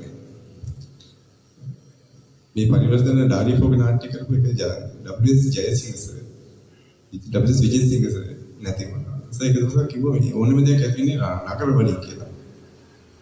වෙනස ඇති වෙන්නේ නගර වලින්. නිසා ඇතුළු වල කැලෑවල් වල රංගශාලා හදන්න එපා. මට හිතුවා මේක නගර පස්සේ මේක නගරයද කියලා හිතනවා දැන්. නමුත් මේ ඊට පස්සේ බලංගොඩ ආසන්න ප්‍රදේශෙක මම රංගශාලාව හදන්න ඉඩමක් ගත්තා. අරන් දැනට අඩි 5ක් විතර දැන් ඕගොල්ලෝ බලන්න පුළුවන් ඒක මගේ ඉඩමක් විදිහට මගේ නමට තියෙන ඉඩමක් විදිහට කියලා හිතාගෙන කියන බලන්න ඉඩක් තියෙනවා දැන්. තව පොඩි දවසකින් ඒක වෙන කෙනෙක් අයිති ගියාට පස්සේ ඒක මොනවාරි ගබඩාවක් වෙන්න ඉඩ තියෙනවා. ඒ රංගශාලාව මම හත්ත හිතාගත්තා. ඒක තට්ටු 3ක් තියෙනවා සර්. අපි ලංකාවේ දැකලා තියෙන්නේ මම හිතන්නේ තට්ටු 2යි නේද? බැල්කනියේ පල්ලයිනේ. ඒක ප්ලෑන් කරලා ෆුටු 270ක් තට්ටු 3ක් තියෙනවා. මම උඩට යන්න පුළුවන්. උඩම පිළි දෙකක් ඉඳන් බලන්න පුළුවන්. ප්ලෑන් එකේ තියෙනවා සභාවේ සමන්ත ළඟ. ප්ලෑන් එක ඉවර වුණාට පස්සේ දවසේ ආරංචි වුණා ඊටමී අයිතිය සම්බන්ධයෙන් ගැටලුවක් කියනවා නිසා එදින ඉවත් වෙන්න ඕනේ කියලා. ඉතින් මම කියන්නේ කාර්තිකවත් අපි මොනව කරගන්න නැති වෙන්න ඕනේ නැහැ. රංගශාලාවක් හදමු අපි කොහොමද එකතු වෙලා. මට පුළුවන් දේ මම කරනවා. ඒක එතන පැල කරගන්න බැරි වුණා. යේසුස් කියන සමානක් වී වපුරන්න ඕනි හොඳ දැන් බලලා හොඳ කාලයක කියලා කියනවා. මට එක දැනක වැරදුනා මේ වපුරපු තැන ඉච්චර සාර්ථක නැහැ. ඉතින් අපි උත්සාහ කරනවා යතරින්න වැඩි. මගේ අත්සාය මෙහෙන් යන්න නෙමෙයි. බලංගොඩ ඉන්න try කරනවා. යන යතරේ ඉන්නේ මට උඩින්ද නෙමෙයි. මේ රංගශාලාවේ නම දානකොට ඔය සාමාන්‍ය ඉන්නේ හැටි. මට දෙන්නේ අය ඉන්නවා සාමාන්‍ය. මම කිව්වේ සාමාන්‍යයට මේ ඔය පොසිනියා කියන එක මගේ නෙමෙයි. මම දැම්මා තමයි නම. නමුත් මගේ නෙමෙයි ඔක මේ ඔක නාට්‍ය වැඩ කරන අයට ඒකයි තියෙන්නේ. ඒක ඔය 10 දෙනෙක් වෙන්න පුළුවන්. ඒ කාලේ නාට්‍ය වැඩ කරන්න පුළුවන් නම් ඒ රංගශාලාව ඒකට තමයි අයිති දරන්න පුතේද. නම පෙළපති ඉඩමේ අයිතින් එහෙම නෙමෙයි වැඩේ වෙන්නේ. ඒ නිසා අපි හිතම එකක් හදමු කියලා තමයි යෝජනා කරේ. සහ වැඩේ පටන් ගත්තා කිව්වා ඒකනේ අපි වැඩේ පටන් ගත්තා. දැන් එනකොට වැඩදලා තියෙනවා. නමුත් වැඩේ නම් තියන්නේ ආයෙ පටන් ගන්නවා. ඉතින් පුළුවන් නම් කොහොමද මේ වේදිකාව හදන්න. මේකත් හොඳ වේදිකාවක්. අය ඩාරිෆෝ නාට්‍ය කරන විදිය බලුවම පස්සේ මේකත් ඇති මේ කාලෙට මේ තියෙන විදියටපත්. මේක දිනු කරනවත් අපි උත්සාහ කරමු තව ටිකක් කියලා. ඒකට මෙතන ලයිට් සෙටප් එකක් දෙන්න ඕනේ. තව ඒකට මේ පැත්තේ ලයිට් එකක් දෙන්න ඕනේ. වෝල්ට් එකේ පාසකම් පොඩ එකතු කරගන්න. එහෙමවත් අපි කරමු. ඒ අතරේ මම උත්සාහයක් ගත්තා ප්‍රින්සිපල් සර් දන්නවා. යුනිවර්සිටි යසෝදරා විද්‍යාලයේ මම රංගශාලාවක් හදන්න උත්සාහයක් ගත්තා. නමුත් දැන් සර් එතන නැහැ. සර් ඉස්කෝලේ විශ්‍රාම ගිහලා ඉන්නවා. සර් පුළුවන් සහයෝගය දෙන්න උත්සාහ කරා. නමුත් මේ වෙනකොට අපිට ඒක දැන් බල කරගන්න අමාරුකමක් තියෙන ඉඩ තියෙනවා. නමුත් මේ සිතිවිලි තියෙන මිනිස්සු හරි අඩුයි ඔයගොල්ලෝ වගේ. ඔයගොල්ලෝ වගේ වටිනා අය දැන් කියනවා මේ ලවටව ඉන්නවා නම් සක්‍රීය වැඩ කරන්න පුළුවන් අය ඉන්නවා නම් අපිට මම හිතන්නේ රංගශාලාවක් හදන්න පුළුවන්. 1000 දාගන්න ඕනේ අපිට. පොඩි සීමිත සංඛ්‍යාවක් අපිට ප්‍රේක්ෂක විදිහට ගෙනියන්න පුළුවන්. හැමෝම නාට්‍ය වලට කැමති. අපි කැමති. හැමෝම නාට්‍ය බලන්න කැමති. ඉතින් මේ නාට්‍ය ප්‍රේක්ෂක විදිහට මේ ඇවිල්ලා හැමෝම උත්සාහ කරනවා නම් යම්කිසි සිතිවිල්ලක් හදාගන්න. අපි ඒ දේ කරමු කියලා යෝජනාවක් තියෙනවා. ඉතින් මේක එක පියවරක් වෙන්න පුළුවන් අපි මේ නාට්‍ය පිටපත් ටිකක් අනුවර්තනය කරලා ඉදිරියට ගිහින් හිතන්නේ ඊට වඩා ඊළඟ පියවරේදී මම හෝ වෙන මොනින්ම කෙනෙක් මුල් වෙන්න පුළුවන්. ඔයගොල්ලෝ නොකරන කාර්යයක් අපි කරන්න පටන් ගන්නවා. මොකද කරන්නේ නැහැ. ඊට ඔක නාට්‍යයක් කරන්නේ නැහැ. ඔයගොල්ලෝ කරනවා බලන්න යනවා. චෝදනාවක් නෙවෙයි. ඔයගොල්ලෝ කවුරු කෙනෙක් කරනවා නාට්‍ය බලන්න ආසයි. මොන නාට්‍ය බලන්න ආසයි. නමුත් දෙන්න මේක කෙරෙන්නේ නැහැ. නැති ඉඳගදී අපි කරනවා. ගෝල් එකක් කවුරු හදන්නේ නැහැ. හදන්න දෙන්න අපි හදන්න උත්සාහ කරනවා. ඉතින් අපි උත්සාහ කරමු බලනකොට රංගශාලාවක් ඇති කරන්න හේතු විචාරශීලී මිනිස්සු ඇති කරන්න පුළුවන් හොඳම දේ මම හිතන්නේ වේදිකාව. මේ කෙනෙක්ට දේවල් මට හිතෙන විදිහට ඒක දැතුව අපි මේක පිටපතක් කියන චරිතයක්. චරිතයක් අධ්‍යයනය කරනකොට කියන්නේ තමයි වෙන කෙනෙක් අධ්‍යයනය කරනවා. ඊට පස්සේ ඒක ඩීඑම්නේ හැටි. ඒ කාල සීමා අපි අධ්‍යයනය කරනවා. එතකොට මම හිතන්නේ අපි ගොඩක් කරුණු හදාගන්න ජීවිතයකට සමහරවිට කරන්න පුළුවන් ගොඩක් දේවල් මේකින් කරන්න පුළුවන් මේ වේදිකාවේ. ප්‍රොසීනියම් කියලා නම දැන් මම ඒක ශබ්දකෝෂයේ ප්‍රොසීනියා කියලා එකක් නැහැ. තියෙනවා ප්‍රොසීනියම් ආච් කියලා එකක්. ප්‍රොසීනියම් කියලා ගන්න නැහැ. ප්‍රොසීනියා කියලා එකක් නැහැ. මම ගත්තේ ඔකට වේදිකාවයි ඔඩියන්ස් එකයි අතර කොටස මේ ඉඳ තියෙන්නේ. මෙන්න මේ කොටසට. දැන් සරසවින එතන එකක්. ඒක මුල් කරගෙන තමයි මම ඉතින් ප්‍රොසීනියාව කියලා නමක් දාගන්න උත්සාහ කරේ. ගැටලුවක් නෑ ඒක. වටිනවා අපිට මේ පරතරය අඩු කරගැනීම වටිනවා. සමහර ප්‍රේක්ෂක විතරක් වෙලා මේ හෝල් එකකින් යනවා වෙන හෝල් වලින් යනවා. මෙහි දැන් පැල්මෝඩ් රත්නපුර ඊට පස්සේ පානදුර බදුල්ල පැත්තට යනවා. ඉතින් ඔය වගේ නාට්‍ය බලලා ආය අපි මෙතනට වෙනවා. සමහර මෙහි ඉඳන් වෙන තැන් වලට ගිහිල්ලා ඒ වැඩ කරගෙන යනවා. හේතුව මෙහි පොඩ හිතර නිසා දේශගුණේ වෙනස්. ඒ නිසා වෙන්නේ නැති මම හිතන්නේ සුන්දරවත් රංගහලක් නැතිලකදී ප්‍රේක්ෂක ඔබ මේ අවස්ථාවට සම්බන්ධ වීම ගැන ගොඩක් ස්තුතියි. මම නෙමෙයි ස්තුති කරන්නේ මේ නාට්‍ය කරන මේ නාට්‍ය සමූහය. ඔබ ඉන්නවනම් ඔබත් එතන ආයිදී. ඔබ ඉන්නේ නැතිද මම මෙතනට ඉන්න ඔබ ලිව්වේ නැති නිසා මම අරපොද. මම වර්තනේ විදිහට දැක්කුවා. ස්තුති කරන්න මම මුල් වෙන්නේ ඔබ එක්ක. ඔබ නැත්නම් මේ නාට්‍ය මට මෙතන ඉන්න බැහැ ඉස්සෙල්ලාට මෙතන ඉන්න බැහැ. ඉතින් අපි හැමෝම උත්සාහ කරමු. මම උත්සාහය අතාරින්නේ පුදුම උත්සාහයක් ගමු මේ වේදිකාව මේ රංගශාලාව ප්‍රේක්ෂකෙක් වෙන්නේ කොහොමදවත් කියලා අපි සාමාන්‍ය දන්නවා නාට්‍ය බලන්න ඕල් වින්ස් උදාහරණයක් නේද ඒක හරි අමාරු වැඩක් නෙවෙයි නේද කේන්ති ගිහලා එළියට එනවා කේන්ති ගිහලා නාට්‍ය වලින් එළියට ගිය අයත් ඉන්නවා මේ අපි අද නාට්‍ය කරන්න හැමෝම එන්න පොඩි දෙයක් වුණා නාට්‍යට බාධාවක් වෙනවා මේ මයික් එක වෙන මයික් එක මාර්ගන ගත්තේ පිටිපස්සේ යට සද්දේකට බාධාවක් වෙනවා හැමෝටම ඉවන්නේ කියන කෙනාටත් බාධාවක් වෙනවා. ඉතින් අර විදිහට අපි රංගශාලාවක් වුණාට ඉදිරියට හදන්න පුළුවන් නම් ලොකු එකක් ඕනේ අපිට පොඩි එකක්. ඊට පොදු දෙයක් එහෙම නැත්නම් නාට්‍ය බලන්න පුරුදු වෙන්න පුළුවන් නම් ඒක ලොකු දෙයක් වෙයි. පුළුවන් උත්සාහයක් කරනවා. ඔයගොල්ලෝ මට උදව් කරනවා කියලා කියන්නේ මට නෙමෙයි මම ගෙදරට ගෙනියනවා නෙමෙයි. ඒක මේ පොඩි හරි කල කරන්න උත්සාහයක් ගන්නවා. බලංගොඩ සුන්දර බලංගොඩ කියන එකක් කියනවනේ. බලංගොඩ පැත්තකින් දීමු අපි ඉන්න ප්‍රදේශයේ රංග විචාරයක් ඇති මිනිස්සු බිහි කරන්න පුළුවන් නම් වේදිකාවකින් ඒක ඇති කරන්න උත්සාහ කරන ඕගොල්ලොත් ඒක මට තනියෙන් කරන්න බෑ මේක. ඕගොල්ලොත් එක්ක මෙතනට ආවා එන්න බැරි වෙච්ච ඇත්ත තියෙන විතර. දුර ප්‍රමාණ නිසා වේලාව නිසා වලික විකේ වැඩ නිසා. ඉතින් මේ හැමෝටම ස්තුතිවන්ත වෙනවා ඉස්සර අපිට වල ඉන්න අපේ සර්ලා වාසපාසරත් ඉන්නවා පස්සේ දෙකේ ඇවිල්ලා ඉන්නවා. නම නකුවට මොකද හිතන්න එපා ඔයගොල්ලෝ හැමෝටම මම ආරාධනා කරා. මෙතන ආරාධනා පත්‍රයක් දුන්නේ නැහැ. මට ඒක දෙහිම එක්කෙනෙක් විශේෂකම් දෙන්න බෑ හැමෝම වැඩට දාගන්න. මේ සෙල්ලුත් හැම මිනිස්සෙම මිනිහෙක් හැමෝම මිනිස්සෙම දින වටිනාකම. ඒද හැමෝටම මේ වෝල්ඩ් එකට වැදගත්. කොහොමද බණ්ඩපත්තුරේ සංකේතයක් විදිහට විතරයි අපි හැමෝම කියලා. ඔයගොල්ලෝ විදිහට අපි කීප දෙනෙක් කියා. ඉතින් හැමෝම එකයි. ඉතින් හැමෝගෙම තියෙන විශේෂත්වයක් ඒ නිසා මේ ගොඩක් ස්තුතියි මේ අවස්ථාවට සම්බන්ධ වුණාට මම මේ කියන්නේ මේ වැඩ කරන මේ වෙලාවේ නාට්‍ය වැඩ කරන්න කැමති හැමෝම විසින් හැමෝටම ස්තුතියක් කරනවා. ඉතින් මට අමතක දෙයක් වුණා නම් සඳුනේට මම ගත්ත එක සපුරස සඳුනේ මෙහෙම වැඩක් තියෙනවා. හරි. කවල්ද වුණා. වචනේ ඉන්න හරි ඊට පස්සේ අදාළ කරුණා ටික උනම් මේ වෙනකන් සඳුනේ දැන් ඉන්නවා පැත්තේ. සර්ලා ඉන්න දකුණු පැත්තේ මම අනිත් පැත්තට රොටේට් ඔප්පෙට වෙනවා. ඉතින් ගොඩක් ස්තුතියි හැමෝටම මේ අවස්ථාවට සම්බන්ධ වීම මෙහෙම ආවොත් විතරයි මම හිතන්නේ මෙතන ඉන්න කෙනෙක් ආයේ මේ වගේ වැඩකට පෙළඹෙන්නේ. ඒක ලොකු හොඳ පිළිමීමක් වෙයි. සමහරවිට මේක දකින්න මේ වීඩියෝ කැටි සමහර මේ වීඩියෝ ෆොටෝ දකින්න අයට උනන්දුවක් ඇති කරන දෙයක් මේ වැඩසටහන.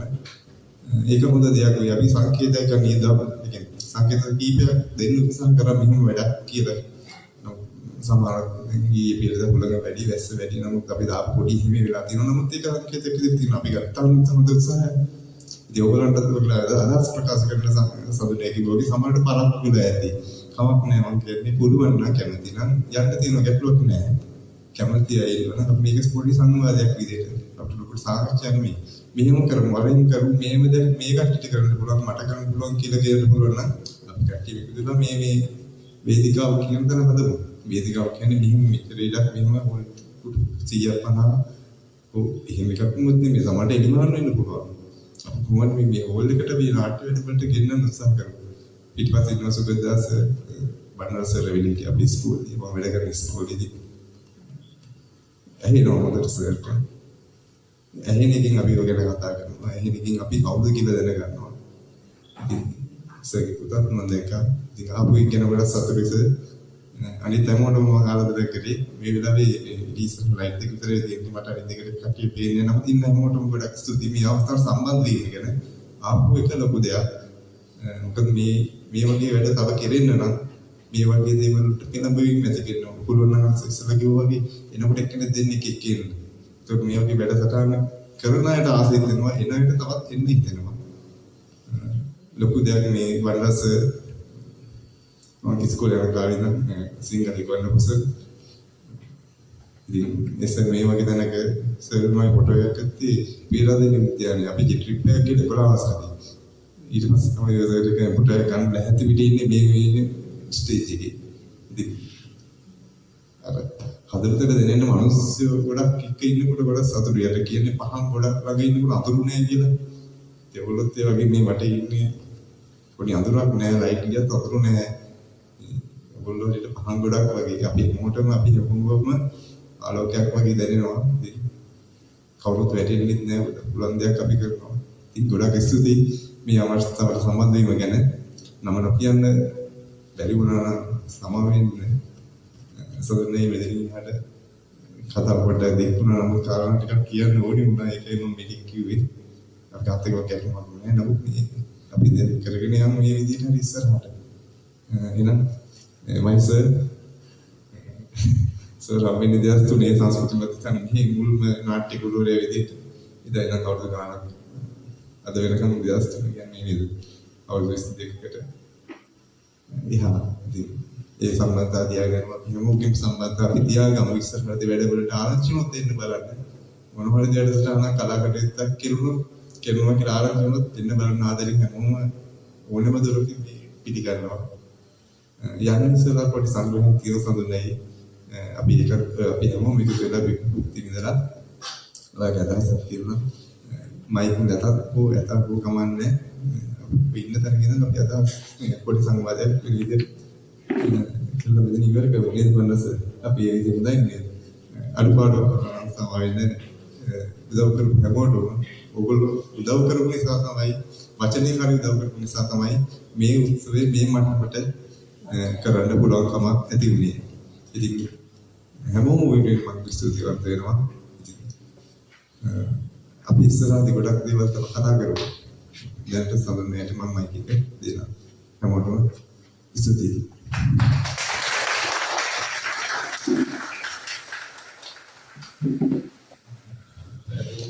ලැබෝ වෙලා වුණත් බොහෝ දෙනෙක් රැඳිලා ඉන්නවා නොවැළක්විය හැකි හේතු නිසාවෙන් පිරිසක් පිටව ගියත් ඇත්තටම මේ අපි කවුරුත් දන්න ප්‍රමාණිකුත් තියෙනවා ජීවිතේ කටයුතු කරන ආකාරයත් එක්ක ගොඩක් දේවල් කියන නැතත් මට මතක් කරන්න ඕනකම තියෙනවා මේ ලේඛනයේ පැත්තත් එක්ක ටිකක් සම්බන්ධ වෙලා ඉන්න ඉඳ මම හිතනවා මේ නලින් කරන මේ දුෂ්කර ක්‍රියාව නවකතාවක් වගේ කියලා. තියටර් දෙකක් හෝ තුනක් තිබිච්ච බලංගොඩින් ෆිල්ම් එකක් බලන්න කිලෝමීටර් 50ක් විතර යන්න වෙලා දිනවා රත්නපුරට. අපි ඒ දුෂ්කරතාවය විඳිනවා. පවුලේත් එක ෆිල්ම් එකක් බලන්න සිනමා පටයක් බලන්න යන්න ඕනේ වුණාම තෙල් ගහගෙන දුර කතර ගෙවාගෙන බල රත්නපුරට ගිහිල්ලා යනවා. එතකොට තියටර් එකක් හදන සිහිනය තියෙන මිනිසෙක් ගැන මම හිතනවා මේක නවකතාවක් වගේ දෙයක් කියලා. එතකොට තමන්ගේ දැන් අපි දන්නවා නලින් ඉඩම් විකුණනවා. ලෑන්සෙල් කාර්යයක් නෙවෙයි නේ මේ මිනිස්සයා. එතකොට මේ මොකද මේ තමන්ගේ හීනෙට යන්න එයා විතරක් නෙමෙයි මම හිතනවා එයාගේ ප්‍රිය බිරිඳත් එකට එකතු වෙලා මේ පුදුමාකාර දුෂ්කර ක්‍රියාවක නියැලෙනවා. ඉතින් රාජ්‍ය විසින් ආණ්ඩු විසින් පාලන අධිකාරිය විසින් කරන්න ඕනි දේවල් තනි ව්‍යායාම විදියට කරන දෙයක්. ඒතර මම මගේ ඇස් දෙකෙන් දැකලා දිනවන අරින් හදන්න උත්සාහ කරපු තියටර් එක. ඒකට මිනිස්සු ඇවිල්ලා වැලි ගොඩ දාලා සිමෙන්ති ඇදලා මහන්සිලා කුළුණු බැදලා හදලා දෙනවා. මම හිතනවා මේ මොහොතේ එයා ඒ හදපු දේ එයාගෙන් ගිනින්න වගේ තැනක් තියෙන්නේ කියලා. ඉතින් අපි කතා කරා. ඒ සියලු දුෂ්කර ක්‍රියා මැදේ ඔළුව ගෙලින් තියාගෙන කෘතියක් පරිවර්තනය කරලා ලේඛකෙක් විදිහට වැඩ කරන්න ආපු ඔහුට මම හිතනවා අපි අපේ ඉස්සනවල ආචාර කරන්න ඕනි කියලා මේ සටන වෙනුවෙන්. ඉතින් අදහසක් බල කරන්න රැබෝ වෙලා තිබුණත් කාට හරි අවශ්‍ය නම් ප්‍රජාතන්ත්‍රවාදීව මම අවකාශ විවෘත කරනවා. එහෙම නැත්නම් අපිට පුළුවන් අර කිව්ව සංග්‍රහය භුක්ති විඳින ගමනොත් කතා කරන්න. කවුරුත් අදහසක් බල කරනවාද? හරි. ඔබට තියෙන අවස්ථාව.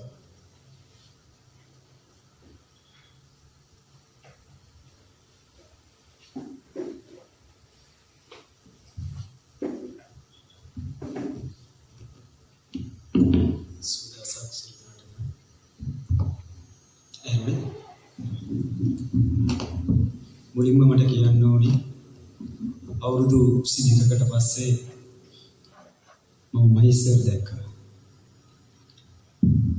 මගේ ජීවිතේ විවිධාකාර හම්බෙලා තියෙනවා. හැබැයි ඒ හැම ගුරුවෙක් සුවිශේෂයි. ඒ අතරිනුත් මහේස්වරගේ වෙනම බ්‍රෑන්ඩ් එක. ඒ මුලින්ම වෙනම බ්‍රෑන්ඩ් එක. ඒකම නලින්ගය මේ කරපු වැඩේ. එතුමාගේ මේ හෙලි කරා මේ කතා කරපු ඉස්කර ගත්තා අපි. ඉස්සරහ මතක ඇති මෙතන ඉස්සරහ තුන නුග ගහ. ඔය නුග ගහට කතා කරන්න පුළුවන් කියලා තිබුණා. නාට්‍ය රංග කලාව ඉගෙන ගන්න අපි කාපු කට්ට. සමහර පාර්ශවයන් මේක රිජෙක්ට් කරලා කණින් ඇදලා එඩිට් දාපු වෙලාවක අපි සැලුන්නේ නලින්ගා ජෙටි එතකොට රිජෙක්ට් කියලා නාට්‍ය වල කරා විතර. තුමකව කතාව හරිම මාරි. ඉතලා ඉන්න පාර්ථ සහෝදරය නලින්ගා තමයි මයිසර් ගියාට පස්සේ අපි ගුරුවරයා වුණේ. සර්විස් එක හදලා ගියා නලින්ගා ගොඩනැගිල්ල ඇතුව. ඒ හින්දා අපි හැදුනා. අද කපුල් දෙක මෙතන තියන කතා කරන්න පුළුවන්. ඒ පදනම වැටුනේ සරින්දයි නලින්ගයි ඉඳ. ඒක මම දැක්කේ. හදපු පදනමේ නලින්ගයි කොට නැගිල්ල හැදුවා. සමහරවිට කන්න නැහැ. සෝයාබීන් 250ක් ගෙනහැල්ලා පල්සෝදර සාක්ෂිතරයි 5 දිනක් හිටියනම් 5 දිනකට සෝයාබීන් 250 බෙදලා දීලා 5 දිනත් එක්ක කාලා බඩ පිරෙන්න වතුර බොනවා. ඒතකොට මෙහා පැත්තේ ප්‍රාදේශීය කාර්යාලය මමත් කාලයක් වැඩ කරපු ප්‍රාදේශීය කාර්යාලය. එතකොට හිටියේ ප්‍රාදේශීය නිමල සේන ගමගේ කියලා සර් කෙනෙක්. අපි මෙතන කෑ ගහන ප්‍රැක්ටිස් කරනවා. අරගෙන මතක ඇති. අතරින් ගල ඔළුව දැම්මා. බල මොකද්ද ඔය කරන්නේ කියලා. අපි ඉතින් ප්‍රාදේශීය කියා කරන්නේ නැහැ. මොකද දවස්වල අපි රජසේවකෝ නෙවෙයි. අපි ප්‍රැක්ටිස් කරනවා. ඉතින් නලින්ගා ගුවා මම කතා කරන්න කියලා සෙන් කතා කරා. කෙල්ල මේක තියාගෙන පාපුවා ඉක්මනට යවපන් කිව්වා. අපි පොරොන්දු කරගත්තා. ඊට පස්සේ හවුස් 5 නෝට ගෑල්ම යවන්න. පිළිලම විතර ප්‍රැක්ටිස් කරලා මේක තුන කර්ටන් ටික. කර්ටන් එක පුරවගෙන මේක බුදීගෙන උදේ තමයි නැගිටලා ගෙදර යන්නේ. මොකද කල්තර දිහාට බස් නැහැ නේද? ඒ වගේ දුෂ්කර කටදාවියක්. හැබැයි අපි අර පුවක් කල්ල පොලේ ගහුවගේ විවිධ පැති වලට රාජකාරී කටයුතු වලට එහෙම බෙදිලා කියලා අපේ ජීවිතේ වෙනස් වුණා. නලින් අයියේ ගමන දිගටම අරන් ආවා. මට සෙනෙන ආඩම්බරයි. අපිට දක්වන්න පුළුවන් මොනම ආකාරයක මොනම සහයෝගයක් හරි මේ වෙනුවෙන් දක්වන්න. මම ඉන්නවා පාලි දිනවා අපේ තවත් සගයෝ ඉන්නවා. අපි එකතු වෙලා කරනවා පොරොන්දු වෙනවා. බොහොම ස්තුතියි. Thank you.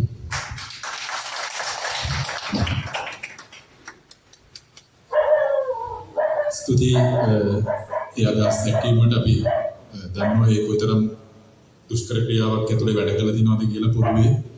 ඉතින් කවුරුත් තව අදහස් දැක්වීමක් නැතිනම් අපිට පුළුවන් තේමානය කරන ගමන්ම අපි අතර අදහස් සුමාරු කරගන්න.